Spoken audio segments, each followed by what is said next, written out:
பரணி கேக்குதா? ஆரம்பிச்சிடலாமா? பிரகாஷ் ப்ரோ கேக்குதா? கேக்குது பரணி. ஏதாவது அப்டேட் இருந்தா அப்படியே சொல்லுங்க, அப்படியே போவோம். நான் கரெக்டா ஒரு 5 நிமிஷத்துல ஜாயின் பண்ணிக்கிறேன். ஓகேண்ணா. இந்த ஒடிசி அந்த படத்தோட புது ட்ரெய்லர் ரிலீஸ் பண்ணியிருந்தாங்க ஒரு 2 நிமிஷத்துக்கு. அப்புறம் இப்போ டிஜிட்டல் அவைலபிளாக இருக்கிற இன்னைக்கு ரிலீஸ் ஆன மூவிஸ்ன்னு பார்த்தீங்கன்னா, Super Mario Galaxy, Ready or Not Here I Come, அப்புறம் வந்து த ட்ராமா, இதெல்லாம் டிஜிட்டல் அவைலபிளாக இருக்குது. அப்புறம் 29th ஃபிலிம், அதுக்கு வந்து 3 days to go poster release பண்ணியிருந்தாங்க. கருப்புக்குமே வந்துட்டு 9 days to go poster release பண்ணியிருந்தாங்க. கருப்பு வந்து நம்பர் 1 ஆன்டிசிபேட்டட் ஃபிலிம்ஸ் ஐஎம்டிவியில் அப்படின்னு சொல்லி போஸ்டர் ரிலீஸ் பண்ணியிருந்தாங்க. அப்புறம் துல்கரோட ஐஎம் கேம் அந்த படத்துக்கு வந்து டப்பிங் ஸ்டார்ட் பண்ணிட்டாங்க. அப்புறம் ஒன் பீஸ் அனிமே ரீமேக் வந்துட்டு ஃபெப் 2027 நெட்ஃப்ளிக்ஸில் வரும். சீசன் 1க்கு 7 எபிசோடு. அது மொத்தமாக வந்துட்டு அனிமே ஒரிஜினல் அனிமேல 300 minutes கவர் பண்ணணும், 50 சாப்டர்ஸ் கவர் பண்ணணுன்ற மாதிரி சொல்லியிருந்தாங்க. அப்புறம் தமிழ் ஃபிலிம் அமரம், அந்த படத்தோட டீசர் நாளைக்கு ஈவினிங் 5 மணிக்கு வருது. திருஷ்யம் 3லேருந்து புது போஸ்டர் ரிலீஸ் பண்ணியிருந்தாங்க. படம் May 21 வருது. அப்புறம் சூர்யா 47 அந்த படத்தோட கிளைமேக்ஸ் வந்துட்டு கம்ப்ளீட் ஆயிடுச்சுன்னு சொல்லி இன்னைக்கு ஒரு ஸ்டில் ரிலீஸ் பண்ணியிருந்தாங்க. டீம்லேருந்து இல்லை, அந்த படத்தில் ஒர்க் பண்ணுறவங்க எல்லாம் சேர்ந்து ஒரு ஃபோட்டோ போட்டிருந்தாங்க கிளைமேக்ஸ்ன்னு சொல்லி. அவ்வளோதான் நினைக்கிறேன். வேறு ஏதாவது அப்டேட்ஸ் விட்டு போச்சுன்னா சொல்லுங்கள், தெரிஞ்சுக்கிறேன்.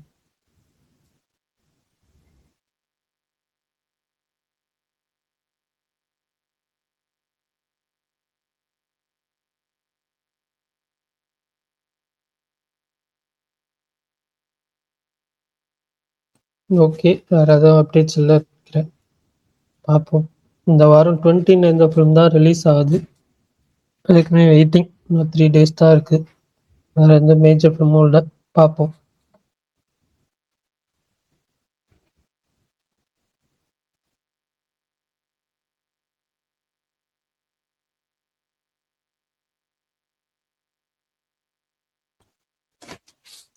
பேசுறது கேக்குதா? நான் மட்டும்தான் இருக்கேன். இல்ல பேசுறது கேக்குது. Okay okay okay. என்ன பேச தெரியல. ஓகே, அதான் ஏதாவது பேச அப்படியே ஜாயின் பண்ணலாம்னு பார்த்தேன். ஏன்னா இன்னைக்கு டாபிக் ரொம்ப கம்மியா இருக்குது, அதான் நானும் வந்து கேட்டேன். ஆமா, ஃபுல்லா இந்த எலெக்ஷன் பரபரப்புல போயிட்டு இருக்கிறதுனால பெருசா சினிமா அப்டேட்ஸ்ன்றது எதுவுமே வரல. பார்ப்போம். இந்த வாரம் 7ஆம் தேதி அன்னைக்கு தான் விஜய் அவர்கள் வந்து பதவி ஏற்க போறதா வந்து நியூஸ் வந்துகிட்டு இருக்கு. ஸோ எவ்வளவு தூரம் தெரியல, பார்ப்போம். இல்ல ஆக்சுவலி அந்த அன்னைக்கு எலெக்ஷன் அவங்க ஷெடியூல் விட்டும் போது 7ஆம் தேதி தான் சொன்னாங்க. ஸோ 7ஆம் தேதி போட்டு 14 days வந்து மெஜாரிட்டி ப்ரூவ் பண்ணிக்கிறேன்னு சொல்லியிருக்காரு. ஸோ அவர் ஆக்சுவலி ஓத்து எடுத்துட்டாலே போதும், அது அதுக்கப்புறம் அந்த எலெக்ஷன் பேர் கொஞ்சம் கொஞ்சமா குறையும்.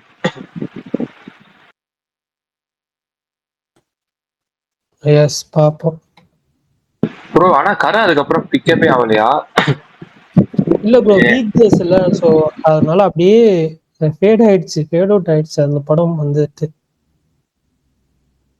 அது அவ்வளோதான்ற மாதிரி ஆயிடுச்சு. பிக்கப்பே ஆகல, சுத்தமா ஆகல. டவுட், இப்போ அது ஆர்ஜினால 3 weeks அக்ரிமெண்ட் போட்டுருப்பாங்களா? இது எப்படி அது எப்படி 3 weeks அக்ரிமெண்ட் போடுவாங்களான்னு தெரியல ப்ரோ. மோஸ்ட் ஆஃப் த ஃபிலிம்ஸ்க்கு எப்பயுமே 2 weeks தான் அக்ரிமெண்ட் போடுவாங்க. ஓகே. 3 weeksலாம் எந்த படத்துக்கும் பெருசா போட மாட்டாங்க. 3 weeks ரன் பண்ணணும்னு சொல்லி. இது எனக்கு அந்த அக்ரிமெண்ட் டீட்டெயில்லாம் தெரியல. அக்ரிமெண்ட்னு ஒன்று தான் நேற்று வந்துட்டு கார்த்திகமா வந்து ரெட் ஜெயின்ட்டை போட்டு பொழந்து ட்வீட்லாம் பண்ணியிருந்தாரு. இந்த திண்டுக்கல் சினிமாஸ் அவங்களும் வந்து போட்டிருந்தாங்க. ரொம்ப படாப்படுத்திருப்பாங்க போல ரெட் ஜெயின்ட்டு லாஸ்ட் 5 yearsல. இப்போ நான் எப்பயுமே யோசிப்பேன், இந்த சேலம்ல ஏயா 9 மணி ஷோ கொடுக்க மாட்டேங்கிறீங்கல்ல, திருச்சியில ஏயா 9 மணி ஷோ கொடுக்கவில்லைன்னு புலம்பியிருக்கேன். அதுக்குமே வந்து போட்டிருந்தாங்க ஃபர்ஸ்ட் ஷோ நீங்க காலையில 9 மணி ஷோ வேணும்னா இவ்வளோக்கு டிக்கெட் வைங்க அப்படின்லாம் சொன்னாங்களாமா ரெட் ஜெயின்ட்டு. ஸோ அவங்க தான் மோனோபோலியா இருந்திருக்கிறாங்க. இதுக்கப்புறம் எப்படி நடக்க போகுதுன்னு தெரியல இந்த டீலிங்ஸ்லாம். பார்ப்போம். அதே மாதிரி கருப்பு டீம் வந்துட்டு வேர்ல்டு வைடு 50 hours வந்து 9 AM தான் சொல்லியிருந்தாங்க. இப்போ வந்து அவங்க ஜியோ கேட்பாங்களா ஸ்பெஷல் ஷோக்கு, அது அப்ரூவ் ஆகுமான்றதெல்லாம் வந்துட்டு கொஞ்சம் டவுட்டு தான். ஆக்சுவலி ஒரு எனக்கு தெரிஞ்சு யார்கிட்ட கேட்டு யார்கிட்ட வாங்குறது மாதிரி ஒன்று இருக்குல்ல. ஏன்னா எங்க மினிஸ்ட்ரி அதெல்லாம் கொஞ்சம் வரும். எனக்கு தெரிஞ்சு ஜியோ இதுக்கு வராதுன்னு தான் நினைக்கிறேன். மேபி ஏதாவது ஸ்பெஷல் இது போட்டால் தான் உண்டு. ஒர்க்கிங் டே வேற இல்லை. ஆனா 6 மணிக்கு பண்ண பெட்ரு. ஏன்னா ஓவர்சீஸ்ல ஆக்சுவலி ரெட்ரோக்கு என்ன ஆயிடுச்சுன்னா 9 மணி ஷோ இந்த மாதிரி ஒரு வீக் டேல போடும்போது அவங்களுக்குலாம் நைட் ஆயிருது. யூஎஸ்ஏ கனடாலாம் அவங்க என்னது கொஞ்சம் மிட் நைட் ஆகி முடிச்சுட்டு வீட்டுக்கு போற மாதிரி இருக்கு அவங்களுக்குலாம். ஆமா ப்ரோ. இப்போ வந்து இங்க 9 மணினா அவங்களுக்கு ஏதோ 11:30 12 நினைக்கிறேன். அப்போ 3 மணி ஆயிரும். ஸோ அதனால வந்துட்டு அவங்க பெருசா பார்க்க மாட்டாங்க. இப்போ இங்க 6 மணின்னா அவங்களுக்கு வந்து ஒரு 7 8 மணினா 10 11 மணினா ஓகே ஃபைன், ஒன்றும் பிரச்சனை இல்லை. நானும் அதுதான் 4 மணி ஷோ கூட வேணாயா, ஒரு 6 மணி ஷோ அது கொடுங்க அப்படின்னு தான் சொல்லி இன்னைக்கு ஒரு ட்வீட் போட்டிருந்தேன். பார்ப்போம், நிறைய படம் வருது இந்த வருஷம். ஆக்சுவலி முன்னாடி உங்களுக்கு ஞாபகம் இருக்கான்னு தெரியல, எக்ஸாம்பிள் மற்ற இடத்துல 6 மணிக்கு ஆரம்பிச்சிடும். கேரளாலாம் வந்து 6 மணிக்கு ஷோ போட்டுருவாங்க. நம்ம 9 மணிக்கு இங்க படம் பாக்குறதுக்கு முன்னாடி அங்க ஓடி முடிச்சிடும். அவங்க வெளியே வந்து அடிச்சுட்டு வருவாங்க படத்தை, கண்ணா அப்படின்னா அடிச்சிருவாங்க. அதுக்கப்புறம் தான் இப்போதான் கொஞ்சம் ரீசெண்ட் டைம்ஸ் நான் இப்படி பாக்குறேன் 9 o'clock வச்சு. ஆமா, இப்ப கரைக்குமே வேர்ல்டு வைட் 9 ரெட்ரோக்கும் வேர்ல்டு வைட் 9 தானே சொன்னாங்க. ரெட்ரோ தான் சூரியனாக்கு ஃபர்ஸ்ட் எல்லாமே ஒரே டைம்ல ஸ்டார்ட் ஆனது. கங்குவா வந்து 5 AM 6 AM ஷோல இருந்தது. அது கரெக்டா வந்து இன்னொரு விஷயம் இருக்கு ப்ரோ. 5 AM 6 AM ஷோல அது நீங்க வந்துட்டு ரொம்ப வந்துட்டு பாசிட்டிவா இருந்தாதான் படம் வந்து அது அந்த டைம்ல ஷோ போட்டு இது கொஞ்சம் சுமாரா இருந்தாலும் அந்த டைம்ல போட்டீங்கன்னா அடிச்சு விட்டுருவாங்க. ஏன்னா காலையில 4 மணிக்கெல்லாம் கிளம்பி வந்து இது 6 மணி ஷோ எனக்கும் ஓகே தான் தோணுது. பட் இது யார் இனிஷியேட் பண்ணுவாங்க, எந்த படத்துல இனிஷியேட் பண்ணுவாங்க, எந்த படத்துக்கு கிடைக்கும், இல்லை வந்துட்டு அதை 9 மணி அப்படியே கண்டினியூ பண்ணலாம், அதுல எதுவும் சேஞ்சஸ் பண்ண வேணாம்னு எடுக்கிறாங்களா, என்ன பண்றாங்கன்னு பார்ப்போம். 6 மணி ஓகே தான். உங்களுக்கு கொஞ்சம் வருஷத்துக்கு முன்னாடி கொரோனாக்கு முன்னாடி ஆச்சு அந்த 5 AM ஷோ ட்ரெண்ட்ல இருந்ததுல்ல. அப்ப ஏதாச்சும் ஒரு சின்ன படம் ப்ரோ ஆச்சு, ஓவியா ஒரு படம் நடிச்சாங்க 90 ml. அந்த படத்து கூட அந்த 5 AM ஷோ புக் ஃபுல்லாச்சு. ஏன்னா வந்து ஆபீஸ் போறவங்க காலையில பார்த்துட்டு அப்படியே ஆபீஸ் போயிடுவாங்க. ஸோ அதுக்குன்னு அந்த ஆபீஸ் போறவங்க அந்த டைமை வச்சுதான் இருப்பாங்க எப்பயுமே. கரெக்ட் தான். சின்ன படங்களுக்கு அது ஒரு அட்வான்டேஜ். சின்ன படங்களுக்குமே அது ஃபுல் ஆகும். ஏன்னா ஆபீஸ் போறப்போ பார்த்துட்டு போயிடலாம் அப்படின்னு சொல்லிட்டு அந்த மூவி வருஷம் பார்த்துட்டு போயிடுவாங்க. 6 மணி ஷோ தான் கரெக்ட். எனக்கு 5 மணிலாம் வேணாம், 6 மணி தான் கரெக்ட். பார்ப்போம் எப்படி இருக்குன்ட்டு. ஆனால் கிடைக்காதுன்னு நினைக்கிறேன். ஏன்னா மினிஸ்ட்ரியில அது போடுறதுக்கு 2 weeks ஆயிரும். ஸோ பார்ப்போம் என்ன. எதுதான் நல்லதான். 9 மணி மற்ற இடத்துல எல்லாம் ரிலீஸ் ஆகுறப்ப நாங்களும் அதே டைமிங் தான் கேட்கிறோம், வேற என்ன. அதான் இல்ல எனக்கு என்னன்னா இப்போ 9 மணி ஒரே இடத்த மேபி ஓவர்சீஸ்ல மட்டும் கொஞ்சம் முன்னாடி வச்சு பண்ணிக்கலாம். ஏன்னா அவங்களுக்கு கொஞ்சம் கம்ஃபர்டபுள் இருக்கிற மாதிரி வேணா பண்ணிக்கலாம். இந்தியாக்குள்ள வந்து ஒரே டைமிங் இருக்குது ஓரளவுக்கு. எப்படி இருந்தாலும் லீக் ஆயிரும் ப்ரோ. அவனுக்கு போட்டோ எடுத்து வீடியோ எடுத்து போட்டுருவானுங்க. அது வேற ஒரு டிஸ்அட்வான்டேஜ். பார்ப்போம். விஷால் ப்ரோ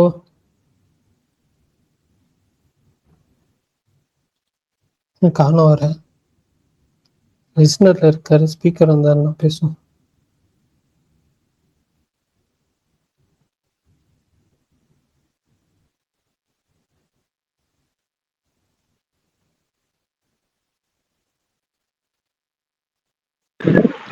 ஜனநாயகம் எனக்கு தெரிஞ்ச ஏர்லி மார்னிங் ஷோவே இருந்ததுன்னு நினைக்கிறேன்.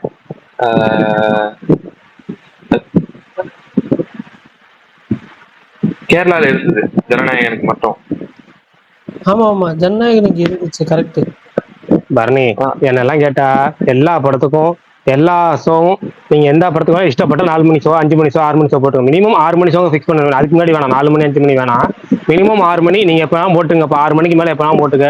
6 6 5 6 10 6 7 7 7 8ன்னு இஷ்டத்துக்கு போட்டுக்குன்னு சொல்லி கொடுத்துட்டாலே போதும். எல்லாம் அவங்க ஃபீல்டு அவங்க ஓப்பன் பண்ணிக்கிறாங்கல்ல, ஹோட்டலோ என்னமோ, அது மாதிரி கொடுத்துட்டாலே போதும்னு நினைக்கிறேன். இல்ல பிரகாஷ் ப்ரோ, மல்டிபிளெக்ஸஸ்ல உங்களுக்கு வந்துட்டு அந்த இது இருக்கு என்னன்னா மல்டிபிள் ஷோஸ் வந்து நீங்க வந்து ரன் பண்ணிக்கலாம், ஒன்றும் பிரச்சனை கிடையாது. 3 தேட்டர் வச்சிருந்தீங்கன்னா, ஐ மீன் 3 ஸ்கிரீன் வச்சிருந்தீங்கன்னா அதை வந்துட்டு பண்ணிக்கலாம். பட் ஆனா வந்துட்டு சிங்கிள் ஸ்கிரீனோ இல்ல 2 ஸ்கிரீன் இருக்கிற தேட்டர்ஸ் ஒரு நாளைக்கு அந்த 4 ஷோ ஓட்டுற மாதிரி ஏதோ ரூல் இருக்குன்னு நினைக்கிறேன். ஷோரா இல்ல, பட் அப்படிதான் கேள்விப்பட்டேன். இல்ல ப்ரோ, 9 மணிக்கு தான் ஷோவே ஆரம்பிக்கணும். அது ஏதோ ரூல் இருக்கு. மேபி ஒரு 10 மினிட்ஸ் முன்ன பின்ன ஆரம்பிச்சுக்கலாம். அது ஸ்டார்டிங் டைம் வந்து 8:50 அந்த மாதிரி தான் இருந்துச்சு. தாவேக கொள்கை பரப்பு செயலாளர் பரணிக்கு வணக்கம்.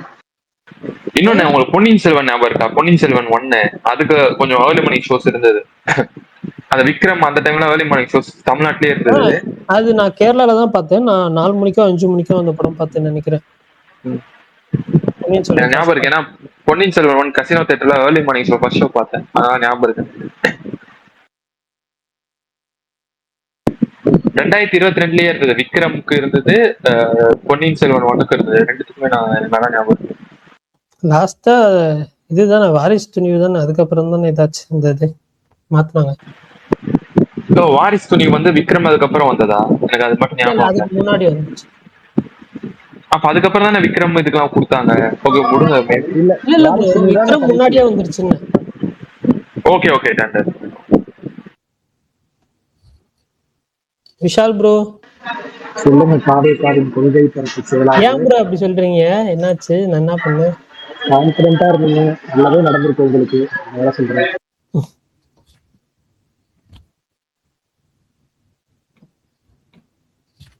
இந்த வாரம் ஒரே ஒரு படம் தான் ரிலீஸ் ஆகுது, அதனால பெருசா ஒன்றும் இல்லை.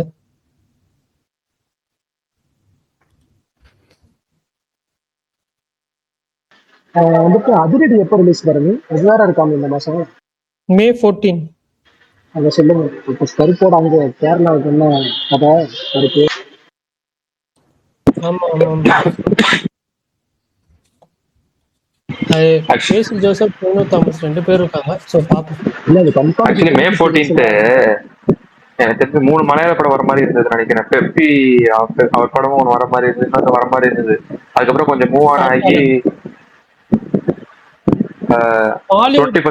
காட்டாளன், அதிரடி 3 படமே May 14th வர மாதிரி இருந்துச்சு. மாலிவுட் டைம்ஸ் வந்துட்டு June 4th போயிட்டாங்க. June 4th. காட்டாளன் வந்து May 28th வராங்கன்னு நினைக்கிறேன். ஸோ அதுதான் அந்த டைம்ல கரெக்ட் நீங்க சொன்ன மாதிரி 3 படம் வர மாதிரி இருந்துச்சு. இந்த வருஷம் நான் எக்ஸ்பெக்ட் பண்றேன் நம்பர் 1 படம் தான் பாருங்க. எது ப்ரோ? Mollywood times.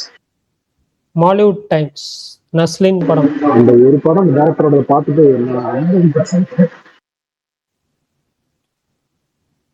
வெயிட் பண்ணுவோம், பார்ப்போம். கண்டிப்பா அட்லீஸ்ட் பிளாட்டாவது சூப்பரா இருக்குன்னு நம்புறேன். அதையா இது பண்ணுவோம்.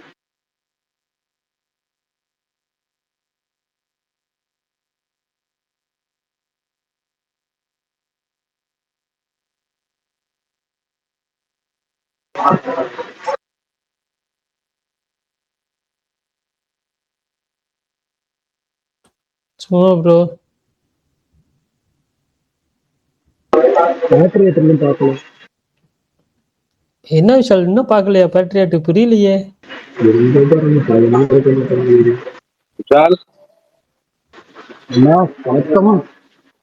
என்ன பிரச்சனை இல்லை, என்ன நிலவரத்துல இருக்கான், என்ன இதுல இருக்கான், என்னன்னா பேட்ரியட் பார்க்கலையா, அது பார்க்கலையா? பரணி என்ன பண்ணி நாடே என்ன நிலைமையில சூப்பரா போயின்னு இருக்கு. அவர் தான் சொன்னாரு பார்க்கலன்னு, நான் பார்க்கலையான்னு கேட்டேன். அதை விடு பரணி, அதை விடு. நம்ம வந்துட்டு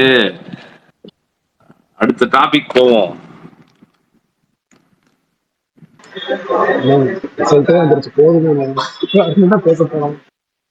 என்ன என்ன விஷயம் இப்படி பேசுற?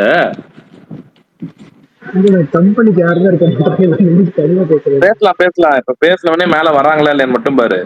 லைட்டா ஆரம்பிச்சோடனே நம்ம வந்து மதன்ல இருந்து எல்லாரும் வருவாங்க. அப்படியே பேசி கொஞ்சம் கொஞ்சமா வந்து நம்ம டாபிக் இது பண்ணிட்டு போனோம். இல்ல இல்ல, அதாவது யார் யாருக்கு பேசணும்னு தோணுதோ அவங்க பேசலாம். சினிமா டாபிக் இன்ட்ரெஸ்டிங்கா இருந்தா சினிமா டாபிக் பேசலாம். இன்னைக்கு சினிமா டாபிக் இன்ட்ரெஸ்டிங்கா எதுவும் இல்லையே. நம்ம இன்னும் எவ்வளவு நாள் தான் காட்டலான்னு வருது அது வருதுன்னு பேசிட்டு இருக்க முடியும்? சொல்லுங்க பாக்கலாம். கருப்பு வருது. கருப்பு வந்துட்டு ஒரு விஷயம் சொல்லிக்கணும்னு நினைச்சேன். கருப்பு வந்துட்டு கருப்போட ஈவெண்ட் வந்துட்டு 7ஆம் தேதி நடக்கலான்னு இருந்த ஒரு ஈவெண்ட் வந்து இப்போ அது அன்னைக்கு நடக்கல. அது ஒரு 2 நாள் தள்ளி நடக்கும். ஸோ அது வந்து ட்ரெய்லர் லான்ச்சா இருக்கும். அதனால அதை பத்தி அது வந்து ட்ரெய்லர் லான்ச்சுக்கு அப்புறம் அதோட பேச்சு சூடு பிடிக்கும். அதோட இது வந்து வேற மாதிரி இருக்கும். களத்துல கரெக்டான டேட்ல வந்து அமைஞ்சிருக்கு. ஏன்னா இப்போ ரிலீஸ்க்கு நான் அன்னைக்கே சொன்னேன்ல, அதாவது கரை ரிலீஸ் ஆன டேட் வந்து ரொம்ப ரொம்ப ஒரு அந்த படத்துல இந்த இடத்துல எந்த மாதிரி படம் வந்திருந்தாலுமே அது நேத்துக்கான டாக்ல அது அப்படியே டோட்டலாவே மறைஞ்சிருக்கும். ஏன்னா ஏன்னா நேத்து வந்த டாக் அந்த அளவுக்கு ஒரு பெரிய இம்பாக்ட் கொடுத்துச்சு. ஸோ கருப்புக்கான டேட் வந்து ரொம்ப கிளியரான ஒரு டேட்டு, 14ஆம் தேதி கரெக்டான டேட்டு. படமும் வந்து எப்படி சொல்றது, இப்போ வரையுமே வந்து எல்லாம் அவங்க விடுற போஸ்டர் ஆகட்டும் எல்லாமே நல்ல ஸ்டேஜிங் பண்ணி இத்தனை நாள் வெயிட் பண்ணதுக்கு பக்காவா வந்து ஒரு படம் வந்துட்டு வரும் அப்படின்ற ஒரு இது இல்லை. என்னன்னா இப்போ நிறைய பேர் ஆசைப்பட்டிருப்பாங்க, இவரு எப்படி சொல்றது, டிவிக்கேல ஒரு மாற்றம் வரும், ஒரு சேஞ்ச் வரும், டிவிக்கு இது ஆகணும் அப்படின்னு. அது மாதிரி டிவி ஒரு மாற்றம் வந்துருச்சு. இவருக்கு தியேட்டரிக்கலா வந்து ஒரு பெரிய ஹிட் கிடைக்கணும் அப்படின்ற ஒரு இது வந்துட்டு அதுவுமே ஒரு ஸ்ட்ரீக்காவே ஆகட்டுமே. நடக்கும்னு நினைக்கிறேன் இந்த வாட்டி மிஸ் ஆகாம. இல்லப்பா, அந்த ஒரு ஸ்ட்ரீக் கண்டினியூ ஆகட்டும்ன்றேன். அது இன்னொரு ஸ்ட்ரீக்குமே அந்த இதுல ஆட் பண்ணிக்கிறேன். இன்னொன்னு என்னன்னா, சிம்பு படமும் முடிஞ்சு ரிலீஸ் ஆகட்டும், எல்லாமே உடையட்டும். அதாவது இத்தனை வருஷம் நடக்காதது, எதுவுமே பண்ணவே முடியாதது எல்லாமே இப்ப மாறிச்சுல, எல்லாமே மாறுற ஒரு இதுல அதுவுமே மாறட்டும். அதாவது படங்கள் சூர்யா படமும் வந்து கண்டிப்பா வந்துட்டு அவருக்கு பேட் ஃபேஸா இருந்தாலுமே இது ஒரு குட் ஃபேஸா அவருக்குமே மாறும். அதுவுமே ஹிட் ஆகட்டும். நெக்ஸ்ட் சிம்பு படமும் வந்துட்டு நடிச்சு முடிச்சு அவருக்கும் ரிலீஸ் ஆகி எல்லாமே பாசிட்டிவா ஆகட்டும். எல்லாமே சினிமா ஃபீல்டுக்கு ஒரு பெரிய பாசிட்டிவான ஒரு சைனா இருக்கட்டும். போய் எனக்கு வந்து அதுவே ரொம்ப சும்மா ஹாப்பியா இருக்கு. மே 14 சூரியன் உதிக்கும். என்னென்ன நடக்கும், அது என்ன சொல்ற, ஏதாவது என்னென்னமோ பேசிக்கிறாங்க, ஏதாவது தெரியுமா உங்களுக்கு? எதுப்பா? கமல் ரஜினி சேர்ற படம் அதோட முதல்ல நான் அது இல்ல முதல்ல நான் வந்துட்டு நானும் பரணி முதல்ல வந்து அதுக்கான ஒரு ஸ்டாண்ட் சொல்லிருக்கோம். என்ன சொல்லிருக்கோம்? போடுங்க அந்த ஸ்டாண்ட.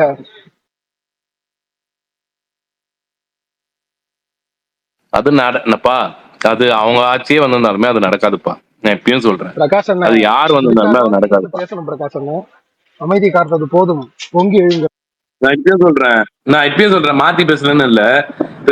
நிறைய பேர் இப்போ வேணா சொல்லலாம் மாறிடுச்சு, ஆட்சி மாறிடுச்சு, அதனால அது டேக் ஆஃப் ஆகாதுன்னு இப்ப சொல்லலாம். அது நடக்காது, அது ரிலீஸ் ஆகாதுன்னு நான் முதல்ல இருந்தே நான் சொல்லிட்டு இருக்கேன். ஃபர்ஸ்ட்ல இருந்தே சொல்லிட்டு இருக்கேன். ப்ரோமோ வந்ததும் சொன்னேன், ப்ரோமோ தானே வந்துச்சு, ஒன்னும் படம் வரல, அது டைம் இருக்குல்ல பாக்கலாம், ஆனா வராது, டேக் ஆஃப் ஆகாது, அது வராதுன்னு சொல்லிட்டு இருக்கேன்ல. ஆனா அது நடக்காது. இப்பயும் சொல்றேன், என் ஸ்டாண்ட்ல நான் மாறலப்பா. நான் அப்போது இருந்து இப்போ ஒரே மாதிரி பேசுறேன்.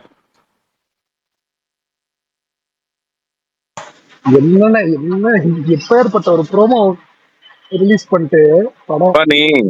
நான் ஒன்னு சொல்லட்டுமா? நீ ஆக்சுவலா வந்துட்டு இங்க எத்தனை பேர் டைம் பாஸ் ஸ்பேஸ் கேக்குறாங்கன்னு தெரியல, எத்தனை பேர் இருக்காங்கன்னு தெரியல. இருக்கிறவங்க வந்து கேட்டல. அது ஆக்சுவலா அதுக்கு அது ஒரு உண்மை. அது அவரு ஒரு உண்மையை சொன்னாரு, அது ஆக்சுவலா உண்மைதான். கதையை ரெடி பண்ணாம ஒரு ப்ரோமோ மட்டும் எடுத்துட்டு நான் வந்துட்டு படத்தை வந்துட்டு நாங்க இவரை வச்சு இது பண்ண போறோம். அது உண்மையா? அது உண்மைதான், இண்டஸ்ட்ரியில இருக்கிறவங்களுக்கு தெரியும். ஆக்சுவலா வந்து அவர் அது உண்மையான்னு கேட்கும்போது ஸ்பீக்கர்ல இன்னொருத்தர் இருந்தாரு, அதுவும் வந்து அவர் ஆமான்னு சொல்லியிருப்பாரு. அவர் யாருன்னு நீங்க நோட் பண்ணீங்களா? பிரகாஷ் ப்ரோவா இல்ல பரணி ப்ரோவா? இல்ல அந்த அவரும் வந்து இண்டஸ்ட்ரியில இருக்காரு. அவருமே வந்துட்டு டைரக்டர் மட்டும் இல்ல, பல பல விஷயங்கள் இண்டஸ்ட்ரியில வந்து ஒர்க் பண்றாரு. அவருமே ஒரு நல்ல ஒரு எப்படி சொல்றது ரிலையபிளான ஒரு ஆள். சோ நான் இப்பயும் சொல்றேன், அதுக்கான இது யாரு என்ன வேணா சொல்ல, என் ஸ்டாண்ட்ல நான் நிக்கிறேன். அதுக்கு வந்து இப்ப ஒரு சிம்பிளான ஒரு விஷயம், எப்படின்னா லோகேஷ் தான் பண்ண போறாரு அப்படின்னு வந்து எடுத்தான் கௌத்தன் வந்துட்டு ஒரு கதை வந்து அவ்வளவு பெரிய ஸ்டாருக்கு எழுதணும்னா வந்துட்டு 2 பேர் வச்சு எழுதணும்னா அவ்வளவு டைம் எடுத்துப்பாங்க. அது அவங்க அக்செப்ட் பண்றதுக்கு அவ்வளவு எடுத்தான் கௌத்தன் டக்குன்னு அப்படியே ப்ரோமோ போயிட்டு அப்புறமா முடிச்சிட்டாங்க, கதை ரெடியா இருக்கு, அப்படிலாம் கிடையவே கிடையாது. அதுக்கு கதைன்ற ஒண்ணு வந்து இது வந்து நான் வந்து அப்ப சொன்னா என்ன அடிப்பீங்க, அப்ப சொன்னா வந்துட்டு என்ன திட்டுவீங்க. கரெக்ட், என்னடா நீ வந்து எப்பவுமே ரஜினி கமலுக்கே நீ அகேன்ஸ்டா பேசுற, ரஜினிக்கு அகேன்ஸ்டா பேசுறத விட நீ கமலுக்கு அகேன்ஸ்டா பேசுறன்னு ரொம்ப வந்துட்டு என் மேல என்னென்ன பண்ணீங்க நீங்க இப்போ பேசவா? நான் இப்பயும் சொல்றேன் நான் சொல்லட்டுமா? நான் சொல்றதுக்கு எதுவும் இல்ல. நான் அன்னைக்குமே இதே ஸ்டாண்ட் நான் பேசியிருப்பேன். எனக்கு அவர் மேல ரொம்ப நீங்க வன்மமா கூட எடுத்துக்கலாம், எனக்கு அவர் மேல நிறைய மரியாதை இருந்தது. அவரோட பொலிட்டிக்கல் ஸ்டாண்டுக்கு அப்புறம் எனக்கு அவர் மேல இருந்த நான் எலெக்ஷன் முன்னாடியும் பேசியிருப்பேன்னு நினைக்கிறேன். ஆழ்வார்பேட்டையில அவர் வந்து கட்சி ஆரம்பிக்கும் போது அந்த ஒரு ஆளான்னு என்ன போய் ஓட்டு போட்டேன்னு நான் பல வாட்டி சொல்லிட்டேன், வாய் வேலைக்கு இது இருந்தாலும் சொல்லிக்கிறேன், பண்ண மாற்ற அது வந்து இது பண்ணி கடைசியில அந்த ஆள் என்ன பண்ணிட்டாரு, டிவியை உடைச்சு கடைசியில அங்கே போய் அதுக்கு இப்ப பேசாத பேசி என்னென்னமோ பண்ணிட்டாரு. அவர் வந்து எனக்கு வந்து அவர் பண்ண ஒரு சில விஷயங்கள் வந்துட்டு எனக்கு வந்துட்டு இன்னமும் வந்து அது வந்து அவர் சினிமா ஃபீல்ட்ல வந்துட்டு அவர் என்ன பண்ணாலுமே அவர் மேல இருக்கிற இம்ப்ரெஷன் வந்துட்டு அவர் மேல இருக்கிற அந்த பிம்பம் வந்து டோட்டலாவே இதுவாயிடுச்சு. அது இது அது ஒருத்தர் மேல இருக்கிற அந்த பெர்ஸ்பெக்டிவ் மாறி இதுவாயிடுச்சுன்னா அது மாறதுக்கு ரொம்ப கஷ்டம். எனக்கு பர்சனல் ஒப்பீனியன், அவர் வந்து ஒரு உண்மையாலே ஜெனியூனான ஒரு ஹிட் படம் கொடுத்தா கண்டிப்பா ரசிச்சு பார்ப்பேன். இல்லையா சும்மா வந்து நான் இது பண்ண போறேன் இது பண்ண போறேன் அப்படின்னு சொல்லிட்டு இருக்க அவருன்னு இல்ல. இதுக்கப்புறம் நான் வந்து சொல்றேன், யாரா இருந்தாலுமே இப்போ அந்த விஷயம் இப்பயும் சொல்லிக்கிறேன், அந்த ஆர்கே கேஹெச் படம் வந்துட்டு நடக்காது. அது வந்து அவங்க ஆட்சியே வந்திருந்தாலுமே அது நடக்காதுன்னு தான் நான் சொல்லியிருப்பேன். அது நடந்து ரிலீஸ் ஆனா பாத்துக்கலாம்னு சொல்லியிருப்பேன். இதே ஸ்பேஸ்ல பெட்டும் கட்டியிருக்கேன், ரிலீஸ் ஆனா நான் எல்லாருக்கும் வந்துட்டு டிக்கெட் நானே வாங்கி கூட்டு போறேன். இது புது பெட்டா இருக்கே, இந்த பெட்லாம் கட்டினீங்களா? இல்ல சொல்றேன், இது நான் பண்ணிக்க தெரியும். சொன்னார் விஷால் நான் சொன்னேன், நான் அப்படியே நான் என் ஸ்டாண்ட்ல என்னோட ஸ்டாண்ட்ல நான் நிக்கிறேன், அதே தான் நான் வந்து பேசுவேன். நான் வந்து எப்படி வந்து நேத்து பிரசாந்த் வந்துட்டு சொன்ன ஸ்டாண்ட்ல நின்று மொட்டை அடிச்சு காட்டினாரோ அதே இதுவும் நானும் மட்டுவேன் அப்படின்றது நிரூபிக்கிறேன். மொட்டை அடிச்சிட்டாருல இருக்கத்தான் சொல்றேன். அவர் ஏன்னா சோசியல் மீடியால சர்வே பண்ணணும்னு எவ்வளவு நாள் தான் வந்து அவரும் வந்து அது இது பண்ண முடியும். சொன்னாரு, நடந்தது செஞ்சுட்டாரு, அவ்வளவுதான். இப்ப நம்மளுக்கும் வந்து எதனா செய்யணும் அப்படின்னா செஞ்சிருக்கோம். சொல்லுங்க. அதுனா ஒரு நிமிஷம் கால் வருது, பேசுறேன். வாங்க வாங்க வாங்க. ஆனா சுகுமாரன் இப்போது சரி விடுங்க, அது நடக்காத விஷயம், அவ்வளவுதான்பா. நல்ல விஷயங்கள் பேசும்போது நீ குறுக்கல அதை எடுத்துட்டு வராத. இல்ல அதை விட்டுருவோம். டிஸ்ட்ரிபியூஷனாவே அவங்க கொஞ்சம் ஸ்டாப் பண்ணிடுவாங்களா? இதுக்கப்புறம் பெருசா படங்கள் பண்ண மாட்டாங்களா? அவங்களுக்கு வர படங்கள் அவங்க பண்ணுவாங்கப்பா. அது வந்துட்டு அது வந்து நடக்கும், நான் இல்லைன்னு சொல்லல, இப்பயும் சொல்றேன். ஆனா எல்லாமே அவங்களா அப்படின்னு எல்லாமே அவங்க தான் பண்ணுவாங்க அப்படின்னு ஒரு பிம்மல்ல ஒரு இது இருந்ததுல, கட்டமைப்பு ஒரு ரூல்ஸ் இருந்தது, அது மாறிடும்.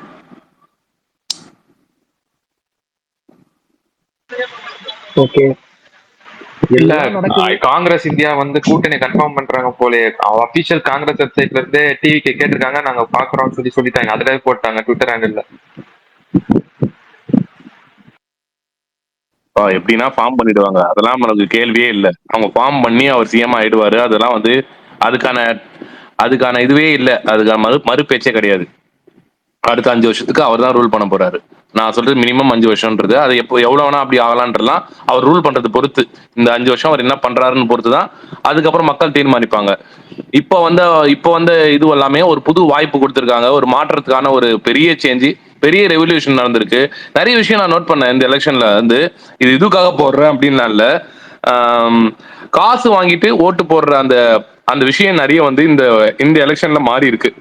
குறிப்பா வந்து நான் வந்து மற்ற தொகுதியெல்லாம் தாண்டி ஒரு சில தொகுதி சொல்றேன், என்னோட தொகுதியே எடுத்துக்கிறேன். காட்பாடி தொகுதியில நான் அப்ப சொன்னதுதான் இப்பயும் சொல்றேன். துரைமுருகன் தோக்கணும்னு அன்னைக்கே சொன்னா, தோத்துட்டாரா? ஆக்சுவலா அவங்க சைட்ல இருந்து ஒரு அமௌண்ட் கொடுத்தாங்களா? ஏடிஎம்கே சைட்ல இருந்து ஒரு அமௌண்ட் கொடுத்தாங்களா? டிவிகே சைட்ல இருந்து ₹1 கொடுக்கலையா? இது உண்மை. நான் வந்து என்னன்னா வந்து நீங்க வந்து நான் யாருக்குன்னா கார்பாடி தொகுதியை போய் விசாரிக்கணும் அப்படின்னா எனக்கு பர்சனலா டிஎம் பண்ணுங்க, அவங்களுக்கு டிக்கெட் போட்டு தரேன், உங்களுக்கு டிராவல் எக்ஸ்பென்ஸ் நானே பாத்துக்கிறேன். நீங்க இப்பயும் போய் கேளுங்க, ரேண்டமா யார்கிட்ட வேணா போய் கேளுங்க. டிவிக்கு ₹1 கொடுத்தாருன்னு வேணா நீங்க நிரூபிச்சு காட்டுங்க. பண்ணல, ஆனா ஜெயிச்சிட்டாரு. இந்த காசு கொடுத்தா ஜெயிக்கிறாங்கன்ற ஒரு பிம்பத்தை அவர் எல்லா தொகுதியிலும் அது பண்ணாரா அப்படின்னு கேட்டீங்கன்னா எனக்கு தெரியல. அது எனக்கு தெரிஞ்ச தொகுதியில அது நடக்கல, ஆனா ஜெயிச்சிருக்காங்க. அது ஒரு பெரிய சேஞ்ச். அதுதான் பாவிச்சல் நான் சொல்றேன். நான் அதுக்குமே சொல்றேன், எல்லா தொகுதியில பண்ணாங்களான்னு கேட்டா அது எனக்கு தெரியல. பட் ஆனா இதே ஒரு பெரிய மாற்றம்ல. எத்தனை வருஷம் அரசியல்ல வந்துட்டு காசு வாங்கி ஓட்டு போடுறான்ற அதுவே வந்து ஒரு பெரிய சேஞ்சா நான் பாக்குறேன். இந்த மக்கள் வந்துட்டு காசுக்கு மட்டும் நாங்க வந்து ஓட்டு போட மாட்டோம் அப்படின்ற ஒரு ஸ்டாண்ட் எடுத்தது வந்து பெரிய விஷயம். இன்னொன்னு கேஸ்ட்ன்ற அந்த விஷயமே வந்து பெருசா வந்துட்டு இங்க பிளே ஆகல. நான் அந்த விஷயத்தையுமே சொல்லிக்கிறேன். நீங்க கேஸ்ட் சொல்லும்போது சாரி ப்ரோ, சாரி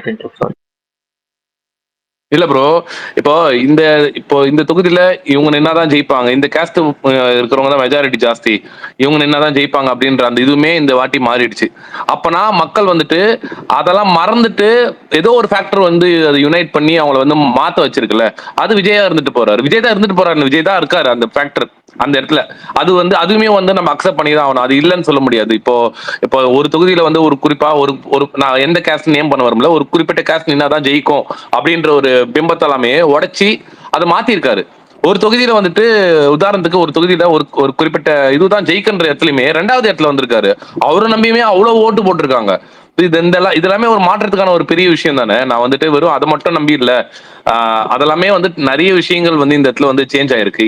இதுவே வந்து ஒரு ஒரு 5 வருஷத்துல வந்து இத்தனை வருஷம் வந்து நடக்காதத வரதுக்கு முன்னாடியே ஒரு சேஞ்ச் கொண்டு வந்துட்டாங்க. ஸோ வந்ததுக்கு அப்புறம் வந்துட்டு இவங்க எதனா வந்து நல்லா பண்ணாங்கன்னா அடுத்த பல வருஷத்துக்கு இவங்களோட கவர்மெண்ட் ரூல் ஆகும் அப்படின்ற மக்கள் இன்னும் ஸ்ட்ராங் ஆயிடுவாரு எல்லாருக்கிட்டையுமே. அதான் ப்ரோ நீங்க சொன்னீங்கல்ல, ஆக்சுவலி என்னன்னா அந்த எக்ஸாம்பிளுக்கு கான்ஸ்டன்சி எடுத்து சொல்ல நினைக்கிறேன், ப்ராப்ளம் வராது நினைக்கிறேன். போலூர்னு ஒரு கான்ஸ்டன்சி இருக்கு. அங்க வந்து ஒரு பர்டிகுலர் டாமினன்ட் கேஸ்ட் தான் எப்பயுமே வின் பண்ணுவாங்க, கேஸ்ட் ஓரியன்டட் பார்ட்டின்னு வச்சுக்கோங்க. சொல்றேன், போலூர் வந்து திருவண்ணாமலை இதுல வருது. ஏன்னா நான் படிச்ச காலேஜ் வந்து நான் திருவண்ணாமலை அருணையில படிச்சேன். அங்க யார் ஜெயிப்பாங்க, அங்க வந்துட்டு போலூர்ல எப்படி நடக்கும், எப்படி சினாரியோ இருக்குன்னு எனக்கு தெரியும். திருவண்ணாமலையிலேயே மிஸ் ஆயிடுச்சு, ஜஸ்ட் மிஸ் இப்பயும் சொல்றேன். ஆனா போலூர்ல வந்து எப்படி நடக்கும் அப்படின்றது நீங்க சொல்றது வந்து நான் 100% ஒத்துக்கிறேன். ஆனா அங்க வேற மாதிரி நடந்தது ரிசல்ட். அதான் அந்த கேண்டிடேட் வந்து அங்க விஜய் போல, ஆனா கேண்டிடேட் வந்து என்ன பண்ணாருன்னா அவர் டெம்போல போயிட்டு அங்க இருக்கிற பசங்க எரிகேட் பண்ணாரு. கொடி பிடிச்சி சின்ன பசங்க வந்தாங்க, அவர் வீடியோ போட்டிருக்காரு இன்ஸ்டாகிராம்ல. அபிஷேக்ன்ட்டு போய் அவங்க சொல்லி இது பண்ணாரு, எதுக்கு சின்ன பசங்க கூப்பிட்டு வரீங்க, கொடி பிடிக்க இப்பயே கூப்பிட்டு வரீங்க அப்படிலாம் சொல்லிட்டு அங்க இருக்க அவங்க அந்த ஓல்டு வீஸ் இருப்பாங்க, அவங்க வைஃப் வீட்லாம் பேசி பேசி கேன்வாஸ் பண்ணாரு. அதுல எனக்கு ரொம்ப இதா இருந்தது. ஓகே, ஓட்டுக்கு மட்டும் போலாம எடிக்கேட்டும் பண்றாங்கல்ல, ஒரு சோசியல் கான்சியஸ். அதை எனக்கு கொஞ்சம் பிடிச்சி நான் அவர் ஜெயிக்கணும்னு நினைச்சேன். கடைசியில ஓட்டு டிஃபரன்ஸ் கம்மினாலும் ஒரு 500 சம்திங் ஓட்ஸ் ஜெயிச்சிட்டாரு. எனக்கு அது ரொம்ப சாட்டிஸ்பாக்சனா இருந்தது. அதான் ப்ரோ, கேஸ்ட் அந்த விஷயத்த வந்துட்டு காசு கேஸ்ட் இந்த ரெண்டுமே வந்துட்டு நிறைய ஃபேக்டர் உறைஞ்சிருக்கு இந்த எலெக்ஷன்ல.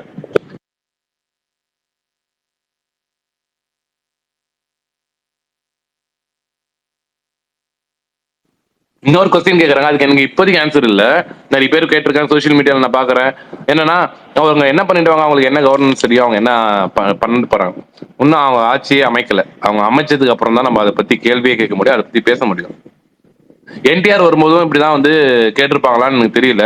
ஏன் இன்னைக்கு வந்து அவர் வந்து நல்லாட்சி கொடுக்கலையா, இல்ல எம்ஜிஆர் வரும்போது வந்து இந்த மாதிரி கேள்வி வந்து கேட்டாங்களா இல்லைன்னு தெரியல. அவர் நல்லாட்சி கொடுக்கலையா, ஏன் புதுசா வரவங்க யாருமே கொடுக்க மாட்டாங்கன்னு எதனா இருக்கா?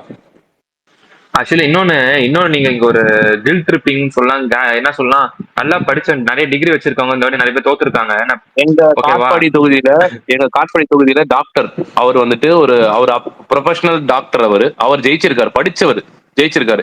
அத்தனை வருஷமா காட்பாடியில துரைமுருகன்ற ஒருத்தரே வந்துட்டு தன் குடும்பம் இது தொகுதியே வளர விடாம பண்ண ஒரு ஆளு. அத்தனை வருஷம் நான் சொல்றது எத்தனை கிட்டத்தட்ட வந்து அந்த ஆள் வந்து நான் பிறந்ததுல இருந்து அவர் தான் இதுவா இருக்காரு, அங்க எம்எல்ஏவா இருக்காரு. எங்க தொகுதி டெவலப்பே ஆகல. எத்தனை வருஷமா நாங்களும் வந்துட்டு எங்க தொகுதியில வந்து இதுவாகாம மாற்றம்னு ஒண்ணு ஏடிஎம்கே கூட வரலங்க. அங்க எங்க வந்து யார் எதிர்த்து நின்னாலுமே அந்த ஆக்சுவலா வந்து அந்த ஒரு பிம்பம் துரைமுருகன் தான் அங்க ஜெயிப்பார் அப்படின்ற ஒரு பிம்பம் கிரியேட் ஆயிடுச்சு. அங்க ஒரு பிரேக் பண்ணவே முடியல அவர் அப்படின்ற ஒரு இது இருக்கு. அவருமே நம்ம ஜெயிச்சிட்டோம் எதுவுமே மக்களுக்கு பண்ணாமே வந்து இப்போ வந்து அவருக்கு ஆல்மோஸ்ட் வந்து 88 வயசு ஆகுது. இப்பயாச்சும் ஒரு யங்ஸ்டருக்கு வழி கொடுத்து திமுகலே வந்துட்டு ஒரு டிஎம்கேல யங்ஸ்டருக்கு வழி கொடுத்து நின்னா வச்சு ஒரு டஃப்பான காம்படிஷன் வந்திருக்கும். ஏன்னா அந்த இடத்துல வந்துட்டு பார்ட்டிக்கான ஓட்டு ஜாஸ்தி இருக்கு, திமுகக்கான ஓட்டு அங்க அதிகம் எங்க தொகுதியில். ஏன்னா அங்க முஸ்லிம்ஸ் அதிகமா இருக்காங்க. முஸ்லிம்ஸ் மோஸ்ட்லி வந்து நாங்க திமுக ஃபேவரா தான் எப்பவுமே நடக்கும். அதனால தான் அவர் எப்பவுமே ஜெயிச்சிருந்தாரு. ஆனா அவங்க கட்சியில இருக்கிற யங்ஸ்டருக்குமே வாய்ப்பு கொடுக்காம அவரே போய் நின்றுட்டார் திரும்பியும். அதெல்லாம் வந்து யாராலையுமே வந்து அக்செப்ட் பண்ணிக்க முடியல. என்னங்க திரும்பி வந்து 88 வயசு ஆகுது, இன்னமும் நீ பதவியில நின்று நீங்க வந்துட்டு களத்துல இறங்கி நீங்க வந்து இது பண்ண முடியுமா?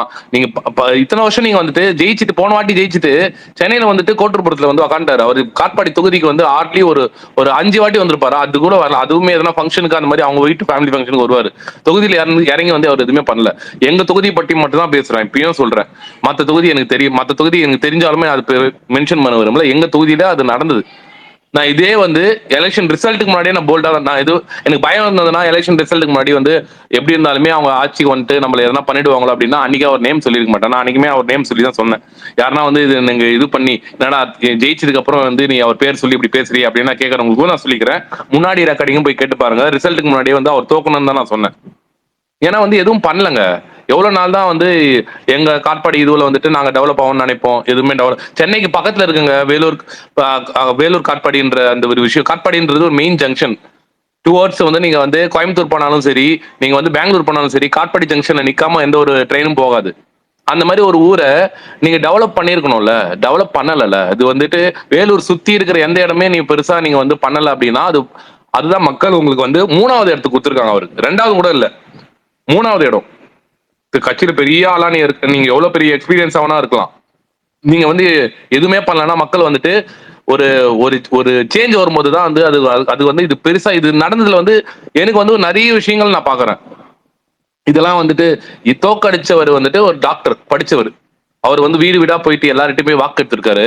வாக்கு கேட்கும் போது வந்து நிறைய பேர் சொல்லியிருக்காங்க. இது நான் பேசுனதுக்காக சொல்றேன். நீங்க என்னங்க எதுவும் தராம வெறுங்க வீசுன்னு வரீங்க அப்படின்லாம் கேட்டிருக்காங்க. இப்ப அவர் சொல்லியிருக்காரு, நாங்க வந்துட்டு ஜெயிச்சா நல்ல ஆட்சி கொடுக்குறோமா, நாங்க அது வேணா பண்றோம் அப்படின்னு வந்து அவர் அப்பயே சொல்லியிருக்காரு. எங்களுக்கு வந்துட்டு கொடுக்கறதுக்கு பெருசா இல்ல. நீங்க அப்பயுமே தொகுதியில சில பேர் கேட்டிருக்காங்க, நீங்க டாக்டர் தானே நல்லா சம்பாதிப்பீங்களா, ஏன் அதுல இருந்து எடுத்து கொடுக்க வேணாமா அப்படின்னா, என்னம்மா நாங்க வந்துட்டு வந்து இது கொள்ள அடிச்சா வந்து காசு வச்சிருக்கோம், நான் படிச்சு சம்பாரிச்சு நான் டாக்டர் தொழில் பார்த்து நான் வந்து நேர்மையா தான் சம்பாரிச்சு வச்சிருக்கேன், நாங்க ஜெயிச்சா கண்டிப்பா நல்லாச்சு பார்ப்போம் அப்படின்னு வந்து அவர் சொல்லிட்டு வந்திருக்காரு. நீங்க ஜெயிச்சவனே வந்து தொகுதி மக்களை போய் பார்த்துட்டு வந்திருக்காரு. இன்னைக்கே காலையில பார்த்துட்டு ஆக்சுவலா வந்துட்டு போய் வேலூர் டு காட்பாடி சென்னை வந்துட்டு 2 மணி நேரம் தான். எனக்கு அதுதான் ஷாக்கு. இவங்க எல்லாமே சென்னையில கூப்பிட்டு இருக்காங்களே, இவங்க எப்படி வந்து இவர் வந்து சென்னைக்கு வேலூர் போய் பார்த்தேன்னு சொல்றாங்களே, எனக்கு என்ன நம்ப முடியல அப்படின்னு பார்த்தா அவர் போய் பண்ணிட்டு வந்திருக்காரு. இதெல்லாம் நிறைய விஷயங்கள் வந்துட்டு பேசணும்னா பேசிட்டே போலாங்க. எங்க தொகுதியில வந்துட்டு ஒரு சேஞ்ச் நடந்திருக்கா, ஓகே, எங்க இதுல நல்லது நடந்திருக்கு, ஒரு இது நடந்திருக்கு, நான் சந்தோஷமா இருக்கேன். இது மாதிரி எல்லாத்துலயும் நடந்திருக்குன்னா எல்லாருமே சந்தோஷப்படலாம். இல்ல எனக்கு ஒன்னும் அவங்க தான் வந்து பெருசா பண்ணிருக்காங்க அப்படின்னா, அவங்க பெருசா பண்ணியிருந்தாலுமே எனக்கு வந்து இது என்னோட விஷயம், என்னோட தனிப்பட்ட என்னோட தொகுதிக்கு வந்து ஒரு பெரிய நல்லது நடந்திருக்குன்னு நான் சந்தோஷப்படுவேன். மத்தவங்க நீங்க ஷேர் பண்ணுங்க. இல்ல ஆக்சுவலி இந்த வாட்டி நான் ஒன்னே சொல்லிக்கிறேன். நிறைய பேரு அவங்க நிறைய டிகிரி வச்சிருக்காங்க, நிறைய படிச்சிருக்காங்கன்னு சொல்லிட்டு அவங்கள தோக்கடிச்சிட்டீங்கன்னு அப்படி சொல்றாங்க. ஆனா அவங்க தொகுதிக்கு என்ன பண்ணிருக்காங்கன்னு பார்த்தா ரொம்ப எதுவுமே பண்ணாதவங்க தான் இருந்தாங்க. எக்ஸாம்பிள் பிடிஆர் வந்து தொகுதிக்கு பெருசா எதுவும் பண்ணாதனால தான், கடைசியில கம்ப்ளைண்ட் பண்றதுனால தான் அவர் இப்போ 3rd போயிட்டாரு. அவர் எல்லாரும் டிகிரி வச்சு அதை ஒரு மாயை பார்த்துட்டு தான் தொகுதிக்கு என்ன பண்ணணும்னு யாரும் பார்க்க மாட்டாங்க. இந்த வாட்டி அது உடஞ்சிருச்சு. தொகுதிக்கு என்ன பண்ணுவாங்கன்னு பார்த்து தான் இது பண்ணிருக்காங்க நிறைய பேர்.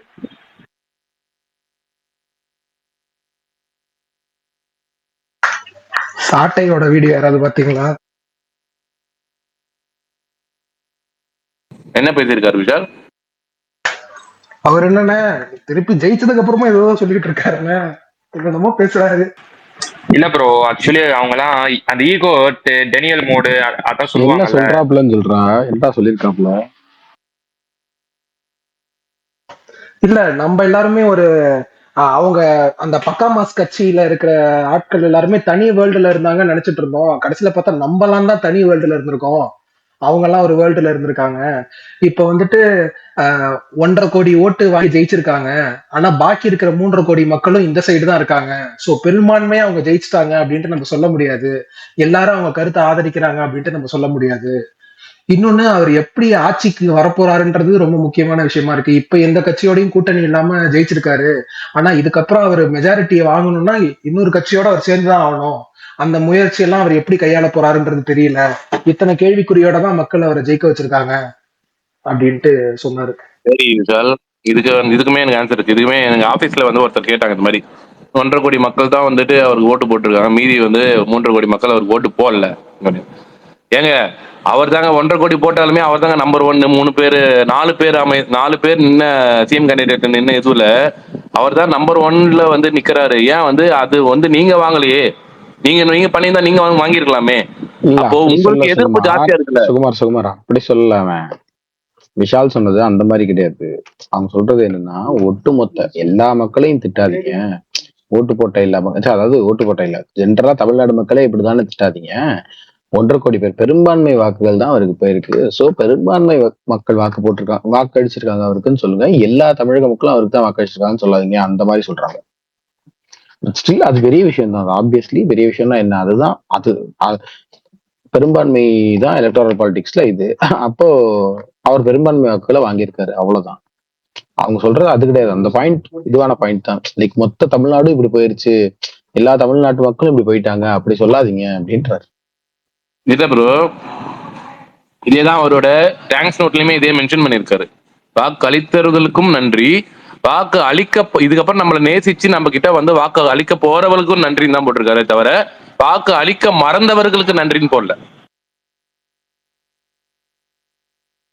ஏங்க வாக்களிக்க மறந்தவர்களுக்குன்றது தப்பான வார்த்தை ஒண்ணும் கிடையாதுங்க. நீங்க என்னங்க, ஆப்வியஸ்லி வாக்களிக்க மறந்தவர்கள் தான் அது. ஏன்னா தொகுதிக்கு செஞ்சவங்க கேட்பாங்க, புது ஓட்டர்ஸ் அப்படி சொல்ல முடியாது, வாக்களிக்க மறந்துட்டீங்கன்னு சொல்ல முடியாது. இப்ப தொகுதிக்கு செஞ்சவங்க வாக்களிக்க மறந்துட்டீங்கன்னு சொல்லுவாங்க, இதுல என்ன தப்பு இருக்கு? அது வார்த்தை பயன்படுத்துறதுன்னு ஒண்ணு இருக்குல்ல, அது வந்து அவர் சொல்லும்போது அது இதுக்கப்புறம் தப்பான நம்மள வார்த்தை வந்து கிடையாது, எங்களை சரியான வார்த்தை தான். நம்புவீங்க, இதுக்கப்புறம் எங்களை நம்பி அண்ணா நம்பி வருவீங்கன்னு.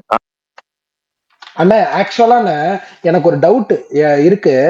ஆதி என்ன சுகுமார் அண்ணா நீங்களா சொல்லுங்க. என்னன்னா இப்போ சென்னையில ஒண்ணு நடந்திருக்குல்ல, 14 இடங்கள்ல டிவிகே ஜெயிச்சு 2 இடங்கள்ல டிஎம்கே ஜெயிச்சிருக்குல்ல. எப்பயுமே டிஎம்கே ரொம்ப மெஜாரிட்டியா இருப்பாங்க அந்த சைட்ல.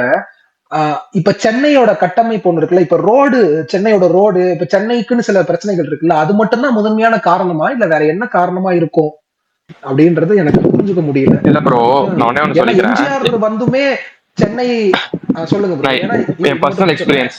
எம்ஜிஆராலையுமே சென்னைய இல்ல தலைவா, அதை மட்டும் ஃபுல்லா முடிக்கல. எம்ஜிஆர் டைம்லயுமே அவரால் சென்னையை ஃபுல்லா ஸ்வீப் பண்ண முடியல. அப்பயுமே டிஎம்கே சென்னையில ரொம்ப ஸ்ட்ராங்கா இருந்தாங்கன்னு சொன்னாங்க. இப்ப இது என்ன காரணம் இந்த மாற்றத்துக்கு அப்படின்றத சொல்லுங்க. இல்ல, என் ஏரியால நிறைய பேர் என்ன சொல்லியிருந்தாங்கன்னா, நான் வந்து நீலாங்கரை சைட்ல இருக்கேன், ஆனா ஓட்டிங் இல்ல. எனக்கு பர்சனல் எக்ஸ்பீரியன்ஸ் சொல்றேன். எலெக்ஷன் கரெக்டா ஒரு வாரத்துக்கு முன்னாடி நான் நைட்டு தூங்கிட்டு இருக்கோம், ஊருக்கு போறதுக்கு முன்னாடி நானே எங்க அம்மா எங்க பாட்டுலாம் இருக்கோம். ஒரு டப்புன்னு ஒரு சத்தம், ஒரு கேஸ் எக்ஸ்பிளோஷனான சத்தம். எங்களுக்கு பயம் ஒரு மாதிரி ஆயிடுச்சு. அதுக்கப்புறம் அமைதியா இருந்துட்டோம், ஓகேவா. ஏன்னா நைட்டு ஏன்னா யாரும் வந்துட்டாங்கன்னு பாத்துட்டோம், ஓகேவா, அந்த மாதிரி. அதுக்கப்புறம் என்ன ஆயிடுச்சுன்னா, மேல என்ன பண்ணிருக்காங்க, 4 பசங்க ட்ரக்ஸ் எடுத்துக்கிட்டு மேல ஏறி எங்க வீட்டுல மொட்டை மாடல தான் அது பேர் என்ன கம்ப்ரஸ் இருக்கு, அங்க போய் அந்த காயில் இருக்கு, காப்பர் காயில், அந்த மாதிரி 2 வீட்டுக்கு பண்ணிருக்காங்க அந்த வாரமே. அவங்க அங்கேயே தான் சுத்திட்டு இருக்காங்க. முன்னாடி ஒரு புதர் மாதிரி தோப்பு ஒரு காய இடத்துல நிறைய புதர் மாதிரி இருக்கு, அங்கேயே தான் அது பண்ணி சுத்திட்டு இருக்காங்க. அது நிறைய வாட்டி முன்னாடி ஒருத்தர் கம்ப்ளைண்ட் பண்ணிருக்காங்க, அப்பயும் ஆக்ஷன் எடுக்காம இருந்திருக்காங்க. பர்சனல் எக்ஸ்பீரியன்ஸா சொல்றேன் இது. இந்த அதுவும் ஒரு நீலாங்கரையெல்லாம் கொஞ்சம் அப்பு மாதிரி, அங்கே இந்த மாதிரி நடக்கும்போது தான் மக்கள் ரொம்ப எரிச்சல ஆரம்பிச்சாங்க. ஏன்னா கண்ணு முன்னாடியே ஒருத்தர் திருட சுத்திக்கிட்டு இருக்கான், அது சொல்லியும் அது பெருசா எதுவும் நடக்கலாங்க. இதெல்லாம் ஒரு contribute reasons for the defeat.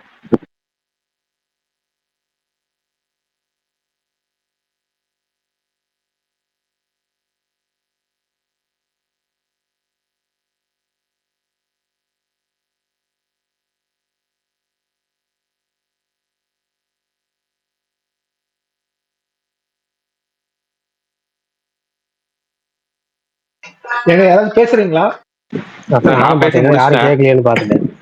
Prakash அண்ணா தயவு செஞ்சு இருக்கீங்களா? எதையாவது என்னென்ன இவ்வளவு அமைதியா இருக்கிறது அநியாயம். 5 நிமிஷம் கழிச்சு வரேன்னு சொன்னேன், 5 நிமிஷத்துல வந்துட்டேன் நானு. அதுக்கப்புறம் டோட்டலாவே பேசுறத கேப்ல பேசிட்டு இருக்கேன், பேசுறத கேட்போம்னு கேட்டுட்டு இருக்கேன். உங்ககிட்ட 2-3 விஷயம் கேட்கணும்னு நினைச்சேண்ணே. சொல்லுங்க அண்ணா. இப்ப நம்ம அந்த ஏதாவது வந்துட்டு சொல்லுங்க, சேர்ந்து வரேன், போய் பாப்போம் அந்த தியேட்டர்ல, புது தியேட்டர் திருச்சி. அதான் என்ன படத்துக்கு போலாம் அப்படின்ட்டு உங்கள்ட்ட. கருப்பை தவிர்த்து இல்லையே சினிமாஸா இல்லண்ணா, ஏதாவது ஒரு புது ஆமாண்ணே நம்ம சேர்ந்து போவோம். நீங்க கருப்பு போவோம், எப்ப வரலாம்? கருப்பு போவோம், இங்க பாத்துருவோண்ணே. அப்புறம் ஏதாச்சும் படம் பார்க்கலாம், கருப்பு தான் போகணும். கருப்பு தான் பக்கத்துல ரிலீஸ் ஆகிற படம். இந்த வாரம் எந்த படமும் இல்ல 29 அந்த தேட்டர்ல பாக்குறதுக்கு லவ் படம் தானே, அது செட் ஆகும் போடுவாங்களான்னு சொல்ல முடியாது. நீங்க அதான் அடுத்த வாரம் ரிலீஸ் ஆகிற படம் கருப்பு தான். இன்னும் 9 நாள் தான் இருக்கு. அதுதான் அந்த பெரிய ஸ்கிரீன்ல டால்பி ஆடியோல பாக்குறதுக்கு நல்லா இருக்கும். வாங்க போறதா கருப்பு. நீங்க அங்கதான் போலான்னு இருக்கீங்களா? நான் கருப்பு அங்கதான் பார்க்கலாம்னு ஐடியா. ஓகே பிரகாஷ் ப்ரோ, கருப்புக்கு அந்த ரீஜன்ல கொஞ்சம் அது ரீச் ஆயிருக்கா நியூஸ்? May 14th வருதுன்ட்டு படம் கருப்பும் படம் வந்து நல்லா ரீச் ஆயிருச்சு. ஆனா May 14th வருதுங்கிறது இன்னும் ரீச் ஆகல. அது இப்ப அடுத்த 9 நாள் ப்ரொமோஷன்ல ரீச் ஆயிரும். இன்னும் 2-3 நாள் ப்ரொமோஷன் பண்ணுவாங்க. 8ஆம் தேதி அனைவருமே ட்ரெய்லர் வரும்னு நினைக்கிறேன். கருப்பு ட்ரெய்லர் வந்து வர 8ஆம் தேதி வரும்னு நினைக்கிறேன், May 8 அப்படிங்கிற பட்சத்துல வெள்ளிக்கிழமை வந்துச்சுன்னா அதுக்கப்புறம் வந்து சொன்னாரு 7ஆம் தேதி ஈவென்ட் இருக்கிறதுனால 2 நாள் கழிச்சு வரும். 7ஆம் தேதியா? அதான் 8ஆம் தேதின்றாரு பிரகாஷ். 7ஆம் தேதி இது ஜென்னா அப்டேட் இருக்கா? போனாலுமே இது வரும், நீங்க சர்டிபிகேட் வரும். நீங்க யாருமே ஜனநாயகம் கேட்கல, அவங்க ஆசைப்பட்டது இத்தனை வருஷம் ஆசைப்பட்டது எல்லாம் நடந்துருச்சு. அது ஓகே இல்ல ஜஸ்ட் கேக்குறேன். சொன்னீங்களே என்ன அவங்களே வந்து இப்ப அவங்களே இனிமேல் பொறுமையா ரிலீஸ் பண்ணிக்கலாங்க. அவங்க இப்ப படம் இனிமேல் அவங்களுக்கு வந்து ஜாலியா பொறுமையா ரிலாக்ஸா எப்ப ஃப்ரீயா இருக்காங்களோ எல்லாம் கவர்மெண்ட்லாம் ஃபார்ம் பண்ணிட்டு எல்லாமே முடிச்சுட்டு அதுக்கப்புறம் பண்ணிக்கலாங்க அவங்க. அது ஓகே ஓகே அது ஆனா ஓகே அரசு தான். அது இவங்க இந்த இப்ப நல்ல வகையில போலீஸா இப்ப ரிலீஸ் பண்றது அவங்களுக்கு ஓகே விஜய் தான். பிறந்த நாளுக்கு ரிலீஸ் பண்றதா நல்லா இருக்கும். டோனிக்கு இப்ப சர்டிபிகேட் வரலையாம். ஆமா நல்லா டோனிக்கு எல்லாத்தையும் நல்லா சர்டிபிகேட் ஓடு நினைக்கிறேன் வரலையாம். இப்போ அப்படி இருக்க வாய்ப்பு வின் இருக்கு பண்ணதால. அவங்க. முதல்ல சர்டிபிகேட் ஹலோ வாங்கணும் தலைவா. அங்கதான் எதுவுமே வரலன்றாங்களே சர்டிபிகேட்டை பத்தி சென்சார். அது ஓகே அதெல்லாம் வந்துரும் தலைவா, இனிமேல வந்துரும். இதுக்கு அப்புறம் ஸ்டாப் பண்ண முடியாது. அப்படின்றீங்க. ஆமா அதை விடுங்க. ஓகே பிரகாஷ் bro, ஒண்ணு இன்னொன்னு கேட்கணும், கேட்டா சொல்லுவீங்களா? எனக்கு ஒரு டவுட். கேளுங்க, என்ன கேளுங்க நீங்க என்ன பாத்துக்கலாம். வேணாலும் கேளுங்க. இல்ல இல்ல ஏன்னா நேத்து இந்த டைம் பாஸ் பேஸ் கேட்டேன். நேத்து இவரு இருக்கார்ல கார்த்திக் ரவிமா, நேத்து கேட்டேன். நேத்து பார்த்தா அவரு ரொம்ப இதா பஸ்ட் அவுட் ஆயிட்டாரு. ஆக்சுவலா இந்த சினிமா துறையில எவ்வளவு இது பண்றாங்க அப்படின்ட்டு ரெஜின் இது எந்த அளவு டிஸ்ட்ரிபியூட் பிரச்சனை வருது சொல்லி பேசியிருந்தாரு. எனக்கு பார்த்தா இப்ப நீங்களும் சினிமா துறையில தான் இருக்கீங்க. ஹலோ சொல்லுங்க கேக்குதுங்களா? கம்ப்ளீட் பண்ணிருங்க. சொல்லுங்க. கம்ப்ளீட் பண்ண நீங்களும் இப்ப சினிமா துறையில தான் இருக்கீங்க. இப்ப பார்த்தா அவர் வந்து டிஎம்கே கொஞ்சம் வரக்கூடாதுன்னு ஒரு இதுல இருக்காரு. ஆனா எனக்கு தெரிஞ்சு நீங்க கொஞ்சம் டிஎம்கேக்கு சப்போர்ட் தான் நினைக்கிறேன். நீங்க சுகுமார்லாம் கொஞ்சம் நீங்க எப்படி சப்போர்ட் பண்றீங்க? நீங்களே முடிவு பண்ணிட்டீங்களா? இல்ல இல்ல இல்ல அது அப்படிதான் நான் தலைவா சொல்லுங்க. சப்போர்ட் பண்றல, நான் அந்த இதுல கேக்குறேன். இப்ப அவங்க வந்து இப்ப அவர் வந்து பிஜேபி சப்போர்ட் இருந்தாலும் வந்து டிஎம்கே வரக்கூடாது, நம்மளுக்கு வந்து டிஸ்ட்ரிபியூஷன் பிரச்சனை இருக்கு அப்படின்னு ஃபீல் பண்றாருல, உங்களுக்கு எது பிரச்சனை வராதான்னு கேக்குறேன். இல்ல ஃபர்ஸ்ட் விஷயம் பர்சனலா இல்ல, தனியா எப்பவுமே தனிப்பட்ட விருப்பு வெறுப்புக்கு அவங்க தனிப்பட்ட காரணங்கள் இருக்கலாம். ஒவ்வொருத்தருக்கும் ஒவ்வொரு காரணம் இருக்கும். இப்போ உங்களுக்கு ஒருத்தரை பிடிக்குதுன்னா அது உங்களுக்கு நீங்க எதை பேஸ் பண்ணி பிடிக்குதுன்னு இருக்கும். அடுத்தவங்களுக்கு அதே மாதிரி தானே அடுத்தவங்களுக்கும் இருக்கும். ஓகேவா? அதே மாதிரி பிடிக்கிறது வெறுப்புங்கிறதுலாம் அந்தந்த நேரத்து விஷயங்கள். நான் போன தேர்தல்ல யாருக்கு ஆதரவா இருந்திருப்பேன், இந்த தேர்தல் யாருக்கு ஆதரவா இருந்திருப்பேன், அந்தந்த விஷயம். இப்ப அடுத்த தேர்தலுக்கு யாருக்கு வேணா மாறலாம். தேர்தல் அந்த ஆதரவுகள் அந்தந்த நேரத்து விஷயங்கள். ஓகேங்களா? அதே மாதிரி அவங்க பிடிச்சதுலாம் இந்த சினிமா இண்டஸ்ட்ரியை பொறுத்த வரைக்கும் அவர் வந்து விநியோகத்திலே சேர்ந்து இருக்கிறாரு. ஓகேவா? அதனால அவருக்கு அதோட இது வந்து நமக்கு சினிமா துறையில் நம்ம அது சினிமால 4-5 இருக்குன்னா நம்ம அது வேற ஒரு டிபார்ட்மெண்ட் நம்ம போறது நம்ம சம்பந்தம் இல்லாத இதுல இருக்காது. விநியோகத்துக்கு அதுக்கு நமக்கு சம்பந்தம் இல்லை. அதனால நமக்கு அதை பத்தி தெரியல. அதான் நம்ம சொல்லி ஆகணும். நமக்கு அதை பத்தி தெரியல. நம்ம வந்து இருக்கிறது சினிமால இருக்கிறது வேற ரூட்ல இருக்குது. அவர் வந்து விநியோகத்திலே சேர்ந்து இருக்கிறாரு. அதனால அவருக்கு தெரியலாம், நமக்கு தெரியல. அவர் என்ன சொன்னாரு கூட எனக்கு கேட்கலங்கிறனால எனக்கு தெரியல. நான் அந்த ஸ்பேஸ் கேட்கல. அதே மாதிரி ஒவ்வொருத்தருக்கும் ஒவ்வொரு விருப்பங்கள் இருக்கும். அவ்வளவுதான். விருப்பங்களும் அது தனிப்பட்டது. நமக்கு அந்த எதுவுமே நம்ம யாரும் உங்களுக்கு நீங்களே இருக்கீங்கன்னா உங்களுக்கு இது பிடிச்சிருக்கு, ஏன் பிடிச்சிருக்கு நான் கேட்க முடியாது. எனக்கு பிடிச்சவங்க நீங்க கேட்கலாம். அது தனிப்பட்ட விருப்பம். அவ்வளவுதான். அது தனிப்பட்ட விருப்பம். அதெல்லாம் அது ஒன்றும் உங்களுக்கு சொல்லு இல்ல, ஏன்னு கேட்கல. மேபி இப்ப சினிமா ஃபீல்ட் இருக்குதெல்லாம் அவங்க இப்ப அவர்தான் சொன்னாரு ரொம்ப கண்ட்ரோல் பண்ணி வச்சிருக்காங்க. அது நான் திமுக மேல ஒரு குறை சொல்லணும்னா தாராளமா சொல்லலாம். நீங்க இப்ப எல்லாரும் சொல்லுவாங்கல்ல, இப்ப மக்கள்கிட்ட நிறைய பேர் கேட்டப்ப ரெண்டு கட்சியும் சம்பாதிக்கணும், புதுசா ஒருத்தவங்க வந்து சம்பாதிச்சுட்டு போறாங்க, புதுசா ஒருத்தவங்க வந்து கொள்ளையடிச்சிட்டு போனா என்ன தப்பு அப்படின்னு கேட்டாங்கல்ல. அந்த கொள்ளையடிக்கிறதே நார்மலா தான் மக்களே நினைக்கிறாங்க. பெருசாலாம் பெருசு இதெல்லாம் நினைக்கிறாங்க. ஆனா என்னன்னா இப்ப திமுகல சம்பாதிக்கிறதுக்கு 1008 வழி இருந்தாலும் அவங்க எல்லாரும் பாக்குற அந்த சினிமா ஃபீல்ட அதை தேர்ந்தெடுத்தது வந்து ஒரு ஃபீல்டா தேர்ந்தெடுத்து எனக்கு அதுதான் மிகப்பெரிய காரணியா இருக்குமோ. போன தேர்தலையும் பாத்தீங்கன்னா சன் பிக்சர்ஸ் ரெட் சொல்லிட்டு இருந்தாங்க. இப்ப இந்த தேர்தல் சன் பிக்சர்ஸ் பெருசா பண்ணல. ஆனா ரெட் ஜெயின் மூவிஸ் போன பேசுற சன் பிக்சர்ஸ் வந்து இந்த விநியோகம் பண்றதுல வந்துச்சு. போன 2006 ஆச்சா அந்த பீரியட்ல பாத்தீங்கன்னா சன் பிக்சர்ஸ் இது பண்றாங்க. சன் பிக்சர்ஸ்னாலதான் இவ்வளவு அடியும், எல்லா படங்களையும் ரிலீஸ் பண்ண விடாம தடுக்கிறாங்க, அவங்களே ரிலீஸ் பண்ணிக்கிறாங்கன்னு சொன்னாங்க. ஆனா அதை பார்த்துட்டும் இப்ப இந்த தேர்தல் 2021 இவங்க ரெட் ஜெயின் மூவிஸ் இவ்வளவு படங்கள் பண்றது, ரெட் ஜெயின் மூவிஸ் இவ்வளவு ப்ரொமோட் பண்றது, அதை இவ்வளவு படங்கள் தயாரிக்கிறது. இப்ப அவரு அது இல்லாம அடுத்த வாரிசு இன்பன் உதயநிதினு சொல்லி அவர் பேர் போட்டது, இது மாதிரி மக்களுக்கு வெறுப்பு வர அளவுக்கு நேரடியாக கண்ணுக்கு தெரியற அளவுக்கு. அதாவது மத்ததெல்லாம் கண்ணுக்கு தெரியாதுன்னா இதெல்லாம் கண்ணுக்கு தெரியுது. இப்ப மத்த எத்தனையோ ஃபீல்டு இருக்கு. நீங்க மக்களே சொல்றாங்க கொள்ளையடிக்கிறதுக்கு யார் வந்தா என்ன அப்படின்னு கேட்கறாங்கல்ல. அப்ப மக்களே கொள்ளையடிக்க ஆதரவுனா நீங்க எதை வேணாலும் கொள்ளையடிச்சிருக்கலாமே. கண்ணுக்கு தெரியற மாதிரி எது கொள்ளையடிக்கணுங்கிறது தானே இது. இப்ப அப்படிதான் மக்கள் சொல்றதே அதான். மக்கள் என்ன சொல்றாங்க, கொள்ளையடிக்க கண்ணுக்கு தெரியாம கொள்ளையடிங்கிறாங்க. எனக்கு அதுதான் புரியல. இந்த கான்செப்ட் ஏப்பா கொள்ளையடிக்கிறதே தப்பு தானே, நீங்க பேசுற எல்லாத்தையும் கண்டிக்க வேண்டியதானே.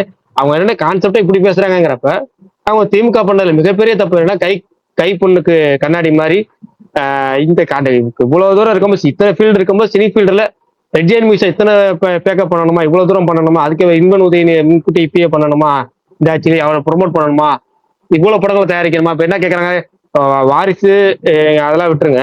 அடுத்தவங்க கேட்கற கேள்வி என்னன்னா 600 கோடி பட்ஜெட்ல தயாரிக்கிற படத்தை இப்ப இன்பன் உதயநிதிக்கு தயாரிக்கிறாரு, அவருக்கு என்ன ஐயாவது காசு அப்படின்னு கேக்குறாங்க. அவரு ஆமா. ரஜினி கமலுக்கு சம்பளம் கொடுக்குற அளவுக்கு காசு அப்படின்னு கேக்குறாங்கல்ல. அப்ப நீங்க மக்கள், சாதாரண மக்கள் கேள்வி கேட்கிற அளவுக்கு நீங்க வச்சுக்கிட்டீங்கன்னா தப்பு யாரு மேல? திமுக மேலதானே. இங்கதான் அதாவது திமுக தோக்குற இடம் கணக்கு பண்ணோம்னா ஒரு 100 காரணிகள் தேடலாம். 100 காரணிகள் சொல்ல முடியும். 100 காரணங்கள் என்ன வேணாலும் சொல்ல முடியும். அதுல முதன்மை காரணமா இருக்கிறது இந்த மாதிரி விஷயங்கள் தான். அவங்க கண்ணுக்கு தெரிஞ்சு இது பண்ற விஷயங்கள் தான். கண்டிப்பா கண்டிப்பா கண்டிப்பா. அதனால இல்ல, அவர் அவரு விநியோகத்துல இருக்கனால கார்த்திக் ரேவ் ப்ரோ வந்து சொல்லியிருக்கலாம். அவர் அதுல என்னென்ன ஃபர்ஸ்ட் அவுட் ஆயிட்டாரு. நமக்கு தெரியல. அவரு நான் கேட்கல, actually ஆடியோ வந்து கேட்கல நானு. ஓகே.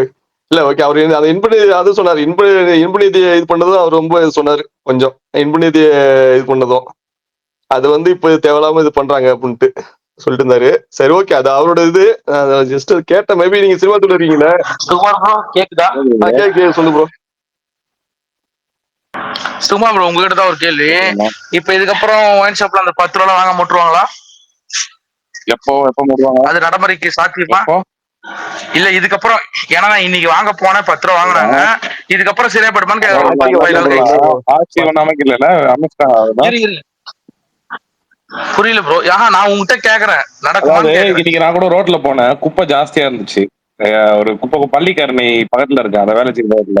சுகுமார் ப்ரோ அப்பெல்லாம் நான் கேட்ட கேள்வி பதில் நடக்கும் சொல்லு, நடக்கும் சொல்றேன். நீ கேட்டதுதான் நான் வேணா வீடியோ எத்தனை நாளைக்கு போட்டுமா? நானும் வீடியோ எடுத்து போடுறேன். டிஎம் பண்ணிட்டா வீடியோ பாருங்க இங்க பள்ளிக்கரணையில குப்பை ஜாஸ்தி, சரியா வந்து கவர்மெண்ட் எம்ப்ளாயி வேலை பார்க்கல. அப்ப நான் யாரு குறை சொல்றது? இது கவர்மெண்ட் ஃபார்ம் பண்ணிட்டாங்க,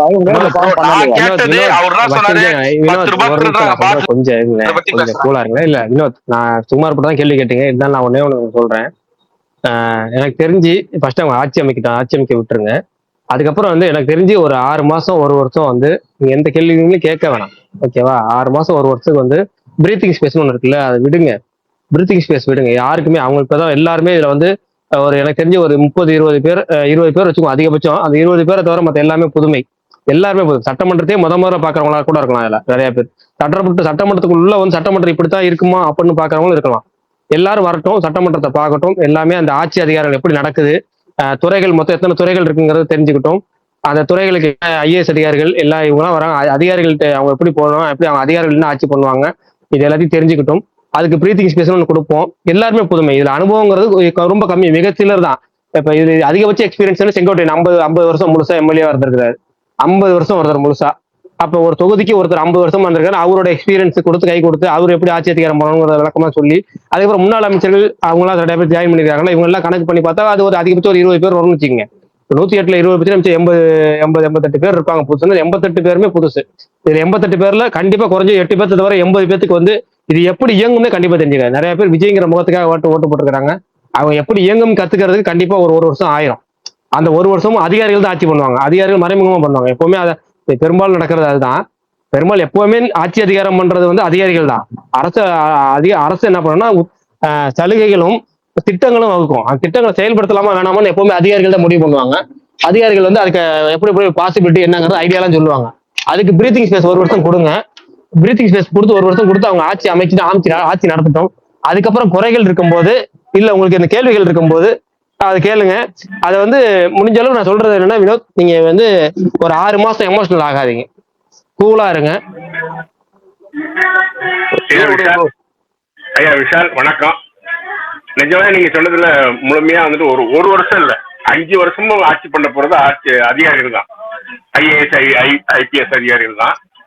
ஆனா அவங்களை ஹேண்டில் பண்ணதுக்கான தகுதி தான் வந்துட்டு அந்த இவங்க பொறுப்புக்கு கேட்கறாங்க இல்லையா, அந்த இவங்க விஜய் உட்பட எல்லாத்துக்கும் யார தனக்கு ஈக்குவல் ஆக்கணும், தனக்கு கட்டுப்படாதவங்க யாருங்கிறத கண்டுபிடிச்சு சரியா பனிஷ் பண்ணோ இல்ல வந்து தூக்கி எறியதோ.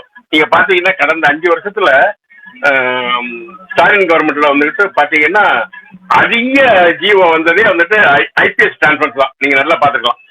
அதுக்கு காரணம் என்னன்னு பின்னணி பாத்தீங்கன்னா வந்துட்டு அது நிறைய தகவல்கள் இருக்கும்.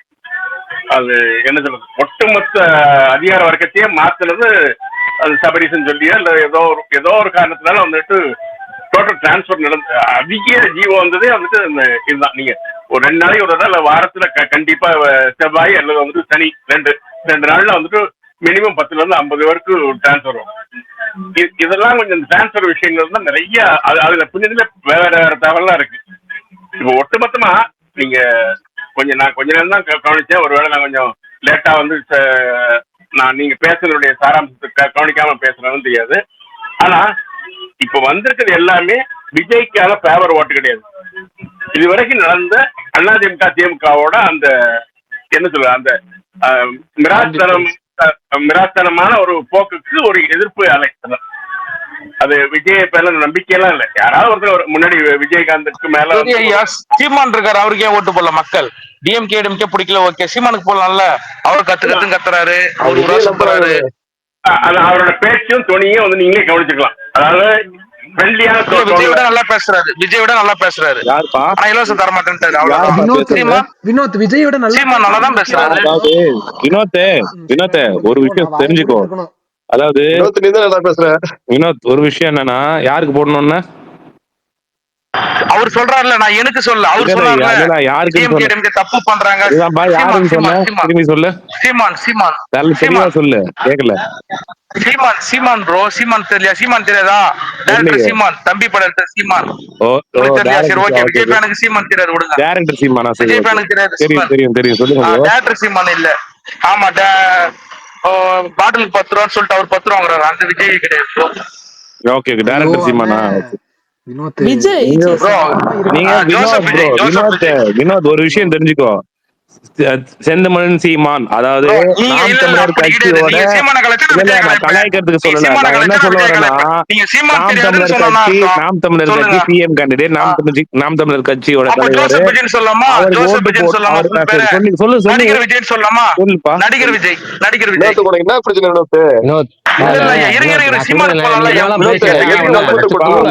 எதுக்குன்னா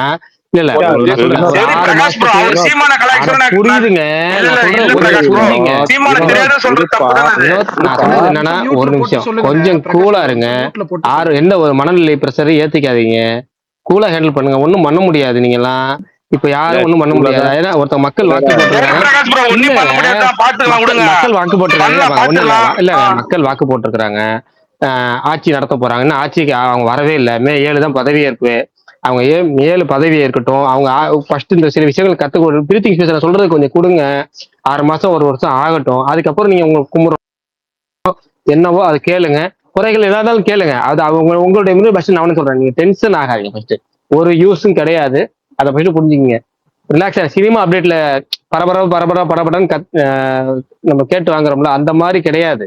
ஓகேவா? இது ஒரு படத்தோட முடிய போறது கிடையாது. ஒரு 3 மணி நேரம் படம் கிடையாது. 5 வருஷம் ஆட்சி, 5 வருஷம் இருக்கும். அதனால கொஞ்சம் பொறுமையா இருங்க, கோவப்படாதீங்க, எமோஷனல் குறைங்க. ஃபர்ஸ்ட் எமோஷனல் குறைங்க, உணர்ச்சி வசப்படாதீங்க. ஷாக்க குறை. சுமார் ப்ரோ, நீங்க வசப்படாதீங்க. தலைவர் பாத்துக்கலாம், இருங்க அவரை பேச விடுங்க. சொல்லுங்க தலைவர். முனிஷ் இந்த ஸ்பேஸ்ல என்னைக்கு பேச விடாம இருந்திருக்கோம்? கரெக்டா இல்ல, அவர் கேட்டா நம்மள பேச விடாம இருந்திருக்காரு. சொல்லுங்க ப்ரோ, சொல்லுங்க முனிஷ் ப்ரோ.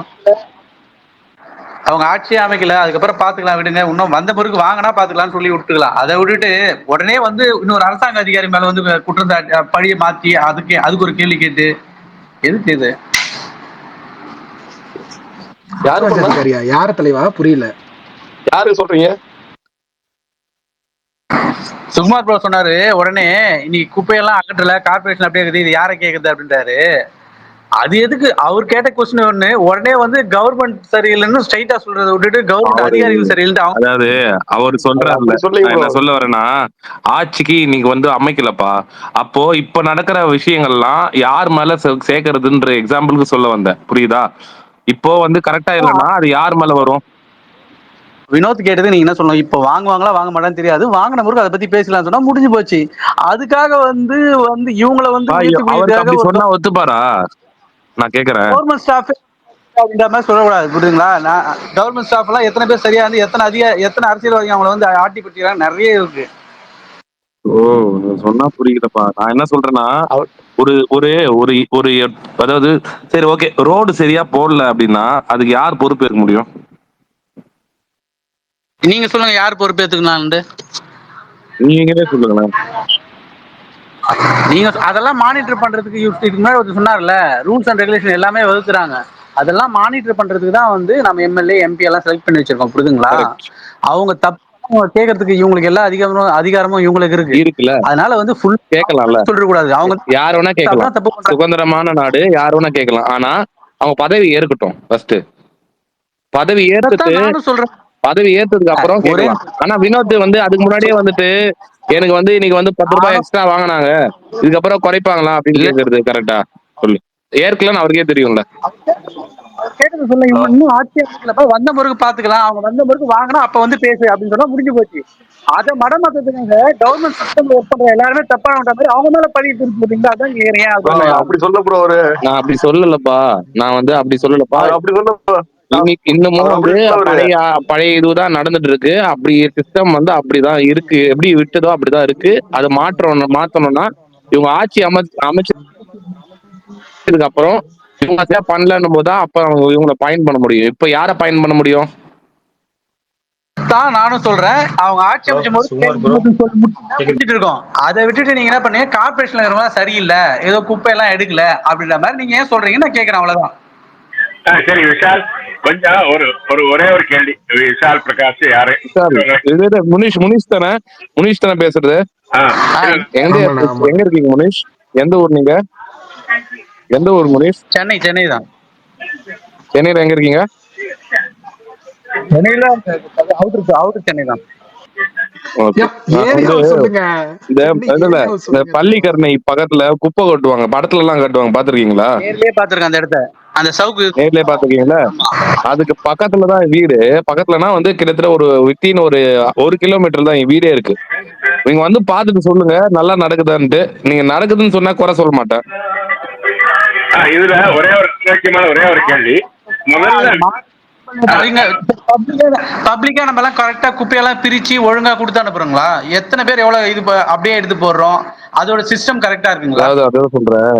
அந்த இடம் இருக்குல்ல, அந்த இடம் எதுக்கு தெரியுமா?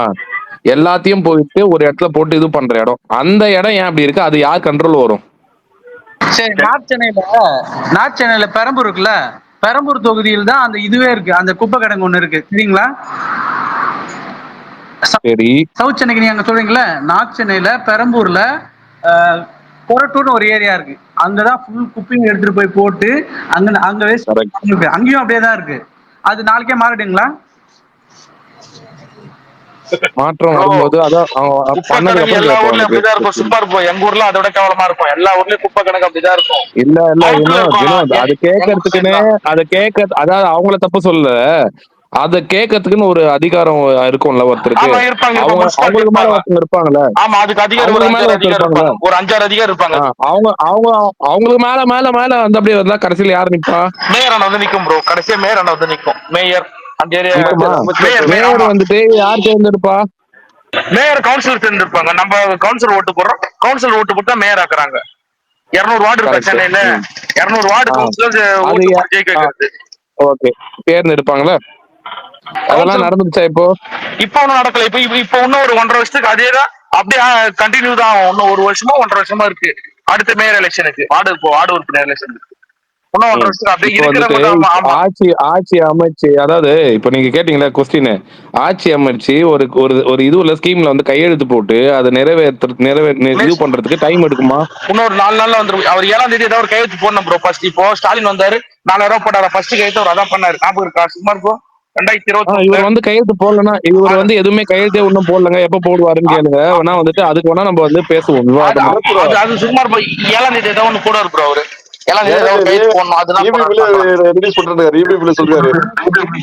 நிறைய சொல்லியிருக்காரு ப்ரோ. 5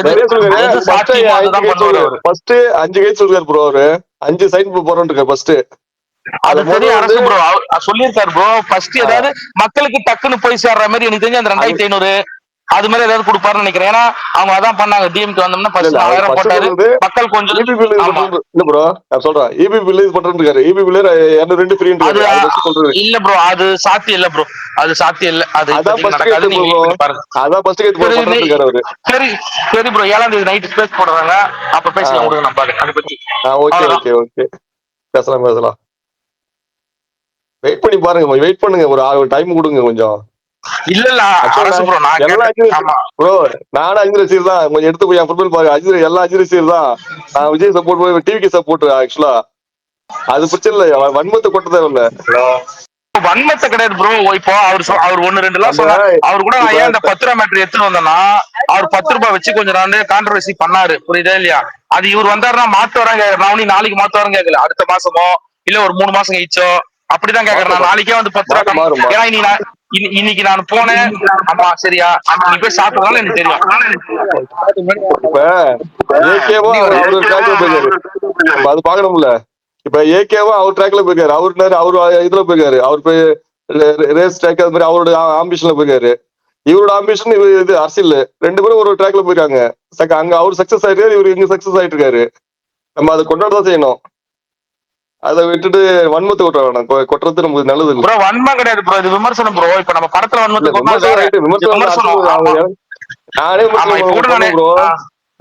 இல்ல ப்ரோ. அவர் சுகுமார் அவர் சீமான பத்தி பேசலாம், நான் டென்ஷன் நான் பேசல, நான் ஏன் பேச போறேன் சொல்லுங்க.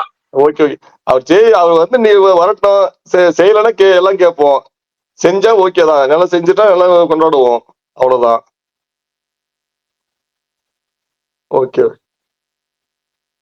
சரி ப்ரோ. சுகுமார் ப்ரோ, 2016 ஒரு எஜுகேஷன் டிபார்ட்மெண்ட்ல ஒரு நல்லா செயல்பட்ட ஒரு எஜுகேஷன் அதிகாரியை வந்து அப்ப செயல்படாம மாத்தி விட்டுட்டாங்க. அப்ப யார் இருந்தாங்க நீங்களே போய் பாருங்க. அதனால வந்து டைரக்டா வந்து கவர்மெண்ட் ஸ்டாப் மேல படி போட்டுறாதீங்க ப்ரோ. இன்னொன்னு இருக்கு ப்ரோ, அவங்க இங்க பாருங்க, கவர்மெண்ட் ஜாப்ல இருக்கவங்க கொஞ்சம் இடம் விட மாட்டாங்களாம், தூக்கி போடுவாங்க. இறையன் பண்ணு ஒருத்தர் இருந்தாரு, அவர் எங்க ஊருக்கு என்ன பண்ணிருக்காரு எங்களுக்கு தான் தெரியும். அவரை தூக்கி கடைசியா டம்மி போஸ்டுக்கு போட்டாங்க. அதுவும் பண்ணுவாங்க கவர்மெண்ட். ரொம்ப நல்லா பேர் எடுத்து மக்களுக்கு நல்லா பண்ணாலும் பிடிக்காது. இறையன்பன் சொல்லிட்டு காஞ்சிபுரம் மாவட்ட கலெக்டரா இருந்தாரு, அவரு சொல்ல அவ்வளவு நல்லா இருந்தது. இப்ப தூக்கி அவர் டம்மி போஸ்ட்ல போட்டு வச்சிருக்காங்க சுற்றுலாத்துறையில ஏதோ. அதுவும் நடக்கும். ஆனா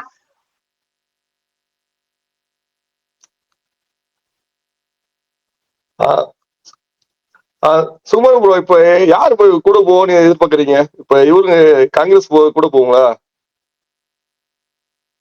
போவோம் ப்ரோ, காங்கிரஸ் போவோம்.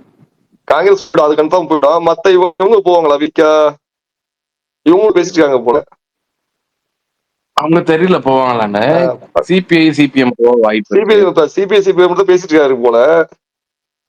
காங்கிரஸ் தெரியும். ஆமா, எவ்வளவு தேவைப்படுது அவருக்கு? அவர் ஒரு 10-11 தேவைப்படுது. ஒரு 12-11 இருந்தா தான் அவருக்கு கொஞ்சம் நல்லா பெட்டரா இருக்கும். 11 பண்ணிட்டு இருந்தா பண்ணிடுவாங்க. இதான் போறது பார்ட்டியில அவரோட இதுல 50 வருஷம் அரசியல் அனுபவம் உள்ள செங்கோட்டையன் ஒருத்தர் வந்துட்டு ரொம்ப அவர் ஆக்சுவலா வந்து ரொம்ப பெரிய ஒருத்தர் அங்க இருக்கும்போது, பிளஸ் முன்னாள் ஆளுங்கெல்லாம் வந்துட்டு எல்லாரும் நிறைய பேர் வந்துட்டு வேற இதுல இருந்து வந்தவங்க தானே இருக்காங்கல்ல, அவங்களுக்கு எல்லாம் அனுபவம் இருக்கும். நிறைய பேர்கிட்ட டிஸ்கஷன் பண்ணுவாரு, நிறைய பேர்கிட்ட கேட்பாரு என்ன பண்ணலாம், என்ன இது பண்ணலான்னு. அப்படியே எடுத்தன் கவுத்தன்ட்டு வந்து நம்ம பேசுறது வேற. அவங்க வந்து நிறைய ரியாலிட்டியில நிறைய பண்ணுவாங்க. பண்ணிட்டு அவங்க அடுத்த 5 வருஷத்துக்கு எப்படி பண்ணணும்ன்ற ஒரு இதுபடிதான் வந்து அவங்க ஆக்ஷன் எடுப்பாங்க. தவிர இப்போதைக்கு ஃபார்ம் பண்ணிடலாம், அப்புறமா வந்து நம்ம பாத்துக்கலாம் அப்படின்ற ஒரு இதுல பண்ண மாட்டாங்க. இவ்வளோ தொகுதியை ஜெயிச்சு ஒரு பெரும்பான்மையை காட்டியிருக்காரு அப்படின்னா அப்போ வந்து அடுத்த நடவடிக்கையுமே அவர் எடுப்பாரு. அதுல வந்து எடுக்கிறது இதுல அவரோட ஸ்டாண்ட் கரெக்டா இருக்கும்னு நம்புறேன். நீங்க சொல்ற 50 வருஷம் செங்கோட்டையனை பத்தி அடிக்கடி நல்ல பெருமையா சொல்றீங்க. ஒண்ணுதான், நானும் செங்கோட்டையனை பர்சனலா பாத்திருக்கேன், பேட்டி எடுத்திருக்கேன். ஆனா இன்னைக்கு அதே செங்கோட்டையன் இன்னைக்கு விஜய் வந்துட்டு ஆபீஸ்க்கு வரும்போது வந்துட்டு பார்த்த ஒரு வீடியோ நீங்க கொஞ்சம் ஏதாவது இந்த டிவிக்கு அந்த அவங்க யூனிட்ல பாருங்க. ஆதவ அர்ஜுனா வந்து கேஷுவலா கை கொடுப்பாப்புல, முஸ்லி ஆனந்த் கேஷுவலா கை கொடுப்பாப்புல. ஆனா செங்கோட்டையன் மட்டும் வழக்கமான அந்த அம்மாட்ட பழிஞ்சி வணக்கம் சொல்லுவார் இல்லையா, அது மாதிரி வணக்கம் சொல்லி கும்பிடு போடுறாரு. அது எல்லாம் கொஞ்சம் மிகையான ஒரு செயற்கையாகவும் அவர் வந்துட்டு என்ன சொல்றது, இன்னொரு கலாச்சாரத்தை உருவாக்கி அங்கேயும் உருவாக்குறாரோங்கிற ஒரு இல்ல ப்ரோ.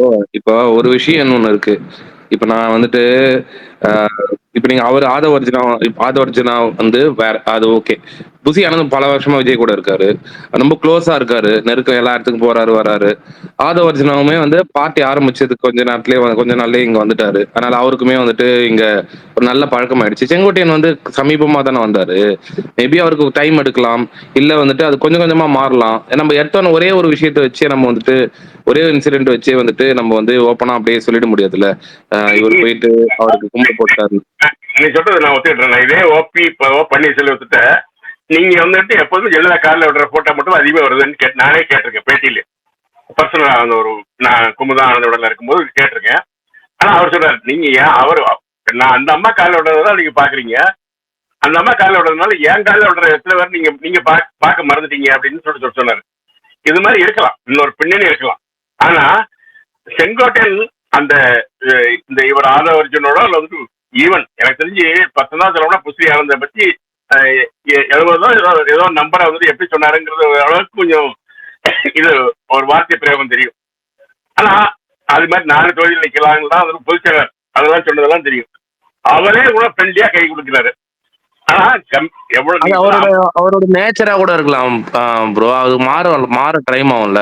அது நம்ம எடுத்தோடனே வந்துட்டு அவர் மேபி ஒரு பழக்கம் தாண்டி ஒரே விஷயத்த வந்து திரும்பி வந்து மேபி அவங்களுக்கு மேல அதிகாரி கிட்ட, இப்ப நான் வந்து உதாரணத்துக்கு ஐடில ஒர்க் பண்றேன்னா, நான் காலேஜ்ல படிக்கிற வரையும் வந்துட்டு என்ன மேல இருக்கிறவங்க எல்லாரையும் சார்னு கூப்பிட்டு பழகிட்டேன்.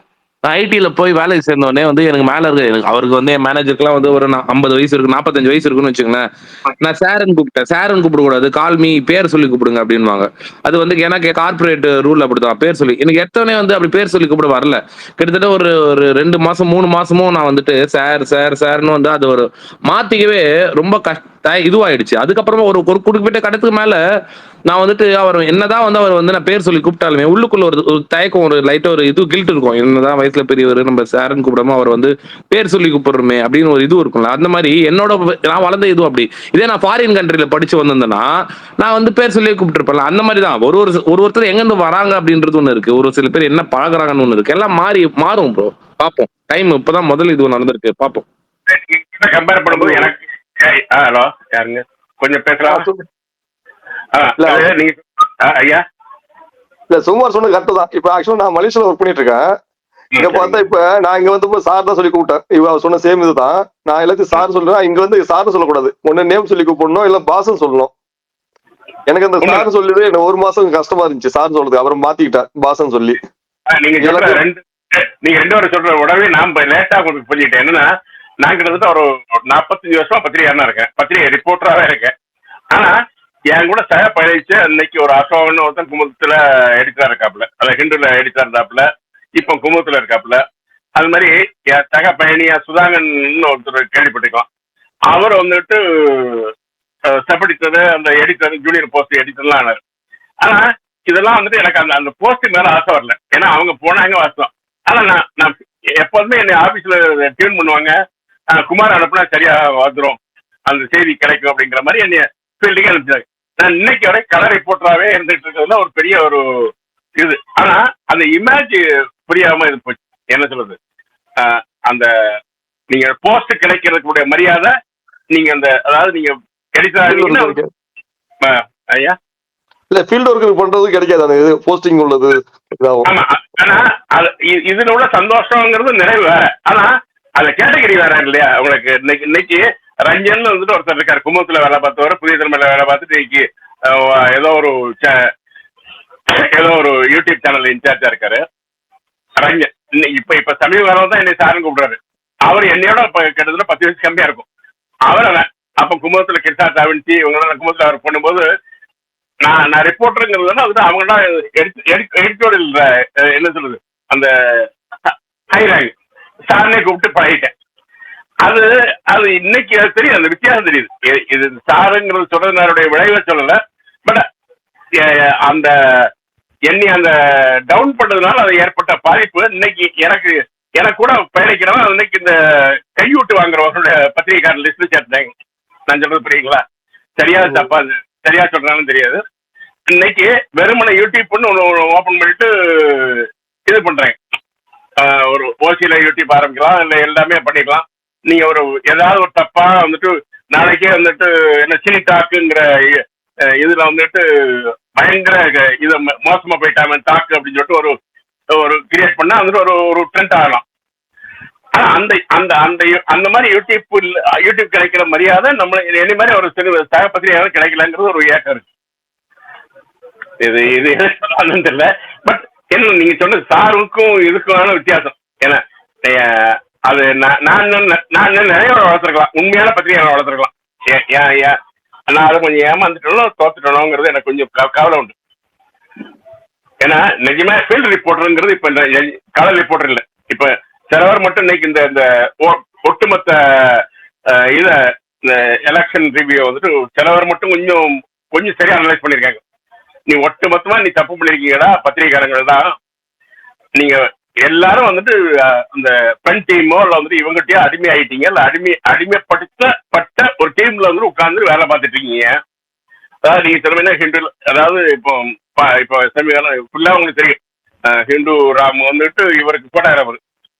அதனால ஆரம்பிச்சு எல்லாருமே வந்துட்டு புதிய தலைமுறையில வந்துட்டு யாராவது டோட்டல் டிபார்ட்மெண்ட்ல இருந்து ஆரம்பிச்சு எல்லாத்தையும் அவங்க ஏதோ ஒரு டீமை வந்துட்டு விலைக்கு வாங்கி அதுல யாராவது வந்து தனியா வேலை பார்க்கறவங்க தனியா ட்வீட் போட்டா கூட வந்துட்டு அது அந்த ஆபீஸ்க்கு அனுப்பிச்சு அவனை வேலையை விட்டு தூக்குற மாதிரியான ஒரு டீமை உருவாக்கி வச்சிருந்தாங்க. இதுதான் நடந்திருக்கு. என்ன சொல்றது, ஒட்டுமொத்த மீடியாவுக்கு ஏன்னா அவங்களுக்கு வாழ்வாதாரம் இப்போ பெரிய பிரச்சனை. எல்லாரும் வந்துட்டு வேஷ்டி ஊடகம் தப்பான வார்த்தையெல்லாம் சொல்லுவாங்க. நாங்களும் சாப்பிட அது நீ சாப்பிட அது அரிசி தான் நாங்களும் சாப்பிடுவோம். வேஷ்டி ஊடகம்னா என்ன அர்த்தம் தெரியுமா? இவ்வளவு ஒரு வருத்தமான ஒரு பாதையை சொல்லாடலை வந்துட்டு பயன்படுத்துவதெல்லாம் எவ்வளவு அந்த ஊடகத்தில் இருக்கிறவனுக்கு எவ்வளவு காயப்படுத்தும் தெரியுமா? அது நிறைய பேருக்கு தெரியாமலே சொல்ற வார்த்தைகளோட அர்த்தமே புரியாம வந்துட்டு பண்ணுவாங்க. நான் திரும்ப இன்னைக்கு கூட நான் ஒரு பதிவு போட்டிருப்பேன், என்னோட எக்ஸ்பெக்டேஷன்ல போட்டிருக்கேன். ஆரம்பத்துல வந்து சினிமாவில் வந்துட்டு கொஞ்சம் ஹிட் ஆனதுக்கு அப்புறம் மீடியாக்களை ரொம்ப புறக்கணிக்கிறதுல விஜய் டாப் நம்பர். இன்னொரு மோடி எந்த விதத்துலையும் பாக்குறதே இல்லை. ஆனா பார்த்தாலும் கூட பர்சனலா பேசுவாங்க. நானே வந்து 3 பேட்டி 4 பேட்டி எடுத்திருக்கேன் விஜய்கிட்ட. எடுக்கும் போதே அப்ப செல்வகுமார் இருந்தாப்புல, செல்வகுமாருக்கு அப்புறம் இன்னொரு பையன் தம்பி இருந்தாப்புல 2 பேட்டி 2 வேரோட மூலமா 3 பேட்டி எடுத்திருக்கேன். பேட்டி எடுக்கிறதுக்கு முன்னாடியே வந்துட்டு ஒரு எங்களுக்கு அக்ரிமெண்ட், சார் நீங்க என்ன கேள்வியோ அதுக்கு பதில் நீங்க ரெடி பண்ணி கொண்டு வந்துருங்க. அந்த பதிலையும் கேள்வியும் சொல்றதுக்கு அப்புறம் அது திருத்தங்கள் விஜய் சொல்லாப்புல. இதான் நான் பண்ணிருக்கேன். இது கொஞ்சம் வெக்கப்படாம சொல்றேன். இது எனக்கு மீடியா எத்திக்ங்கிறது கம்மி, இதை தப்பு தான். பட் எனக்கு விஜய் பேட்டி எடுத்தோம் அப்படிங்கிற ஒரு இது ரெக்கக்னைஸ் வேணும். ஆனா நான் விஜய்கிட்ட ரெக்கக்னைஸ் வாங்கி தான் பேட்டி எடுத்திருக்கேன். அதான் என்ன சொல்றது, விஜய்கிட்ட பேசி தான் எடுத்திருக்கேன். அதனால வந்துட்டு அதை அலோவ் பண்ணாங்க ஆபீஸ்ல. நான் ஆபீஸ்லயும் சொல்லிட்டேன். இது இந்த மாதிரிதான் இருக்காங்க. விஜய் வந்துட்டு மீடியா வந்துட்டு அவ்வளவு ரெக்கக்னைஸ் எல்லாம் பண்றதுக்கு இன்னைக்கு நீங்க பாத்தீங்கன்னா 2 வருஷத்துல நீங்க நல்லா யோசனை பண்ணி பாருங்க. சினிமாவில் ரொம்ப சாதிச்சதுக்கு அப்புறம் என்ன பர்சனல் பேட்டி கொடுத்துருக்காப்புல. 2 வருஷம் கட்சி ஆரம்பிச்சதுக்கு அப்புறம் வந்துட்டு ஒரு பிரஸ் கான்ஃபரன்ஸோ பிரஸ் மீட்டோ ஏதோ ஈவெண்டோ நடத்தினே இல்லை. அது ஒரு வகையான ஒரு மோடித்தனம். என்ன சொல்றது, அது நான் உனக்கு மீடியானா நீ தானே, நீ பத்திரிகை தான் இருக்க, நான் பப்ளிக்கிட்டே பேசிடலாங்கிற மாதிரியான ஒரு இதா இருக்கும். இல்ல மீடியாவும் இப்போ நேர்மையில இல்ல. மீடியாவும் பார்த்தா எப்ப வந்து ஒருத்தவங்க இது பண்ணலான்னு கிரிட்டிசைஸ் பண்ணதான் இருக்காங்க. மீடியாவும் பார்த்தா ஒரு வார்த்தை விட்டுட்டுனா அது இன்னும் நாளா படிச்சுதான் பேசுறாங்க மீடியாலயும். இல்ல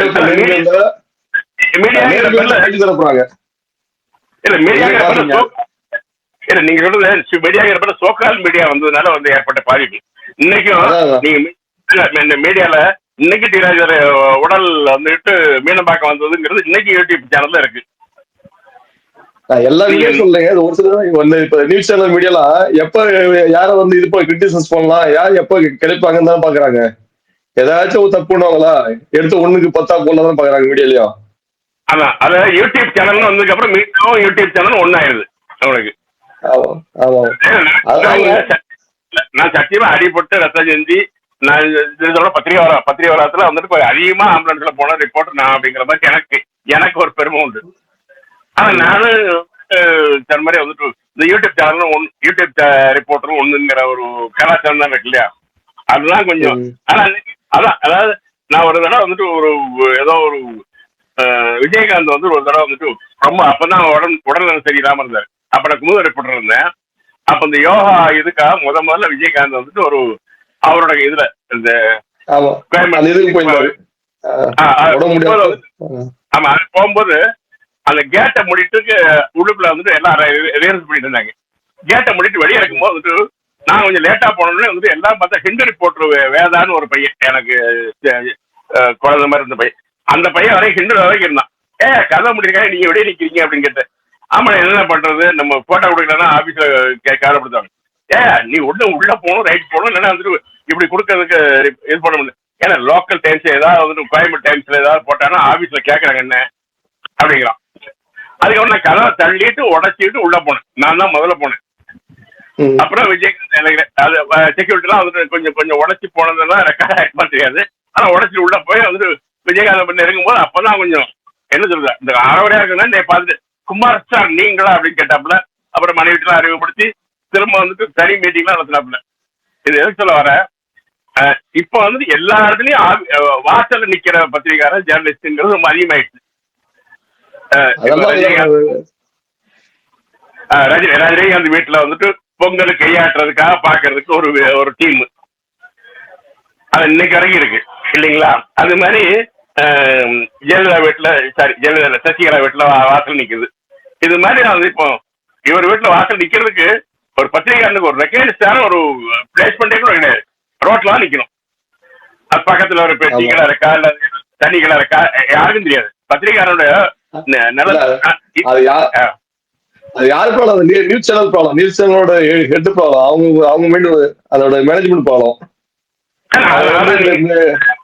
நியூஸ் சேனல் ஹெட்டுங்கிறீங்களா, அந்த ஆளுக்கு என்னென்ன கோபம் அது வருத்தம். ஒரு லோக்கல் யூடியூப்ல வரது நீ ஏன் கொண்டாடணுங்கிறது தான் கொண்டாடலங்கிறதா. ஏன்னா வியூவர்ஸ் எதை விரும்புறாங்கிறது நான் எதிர்பார்ப்பேன் இல்லையா? ஓகே, ஒரு மணி 10:10 மேல ஆயிடுச்சு, முடிச்சிடலாமா? நன்றி. ஓகே, நாளைக்கு சந்திப்போம். பாய் பாய்.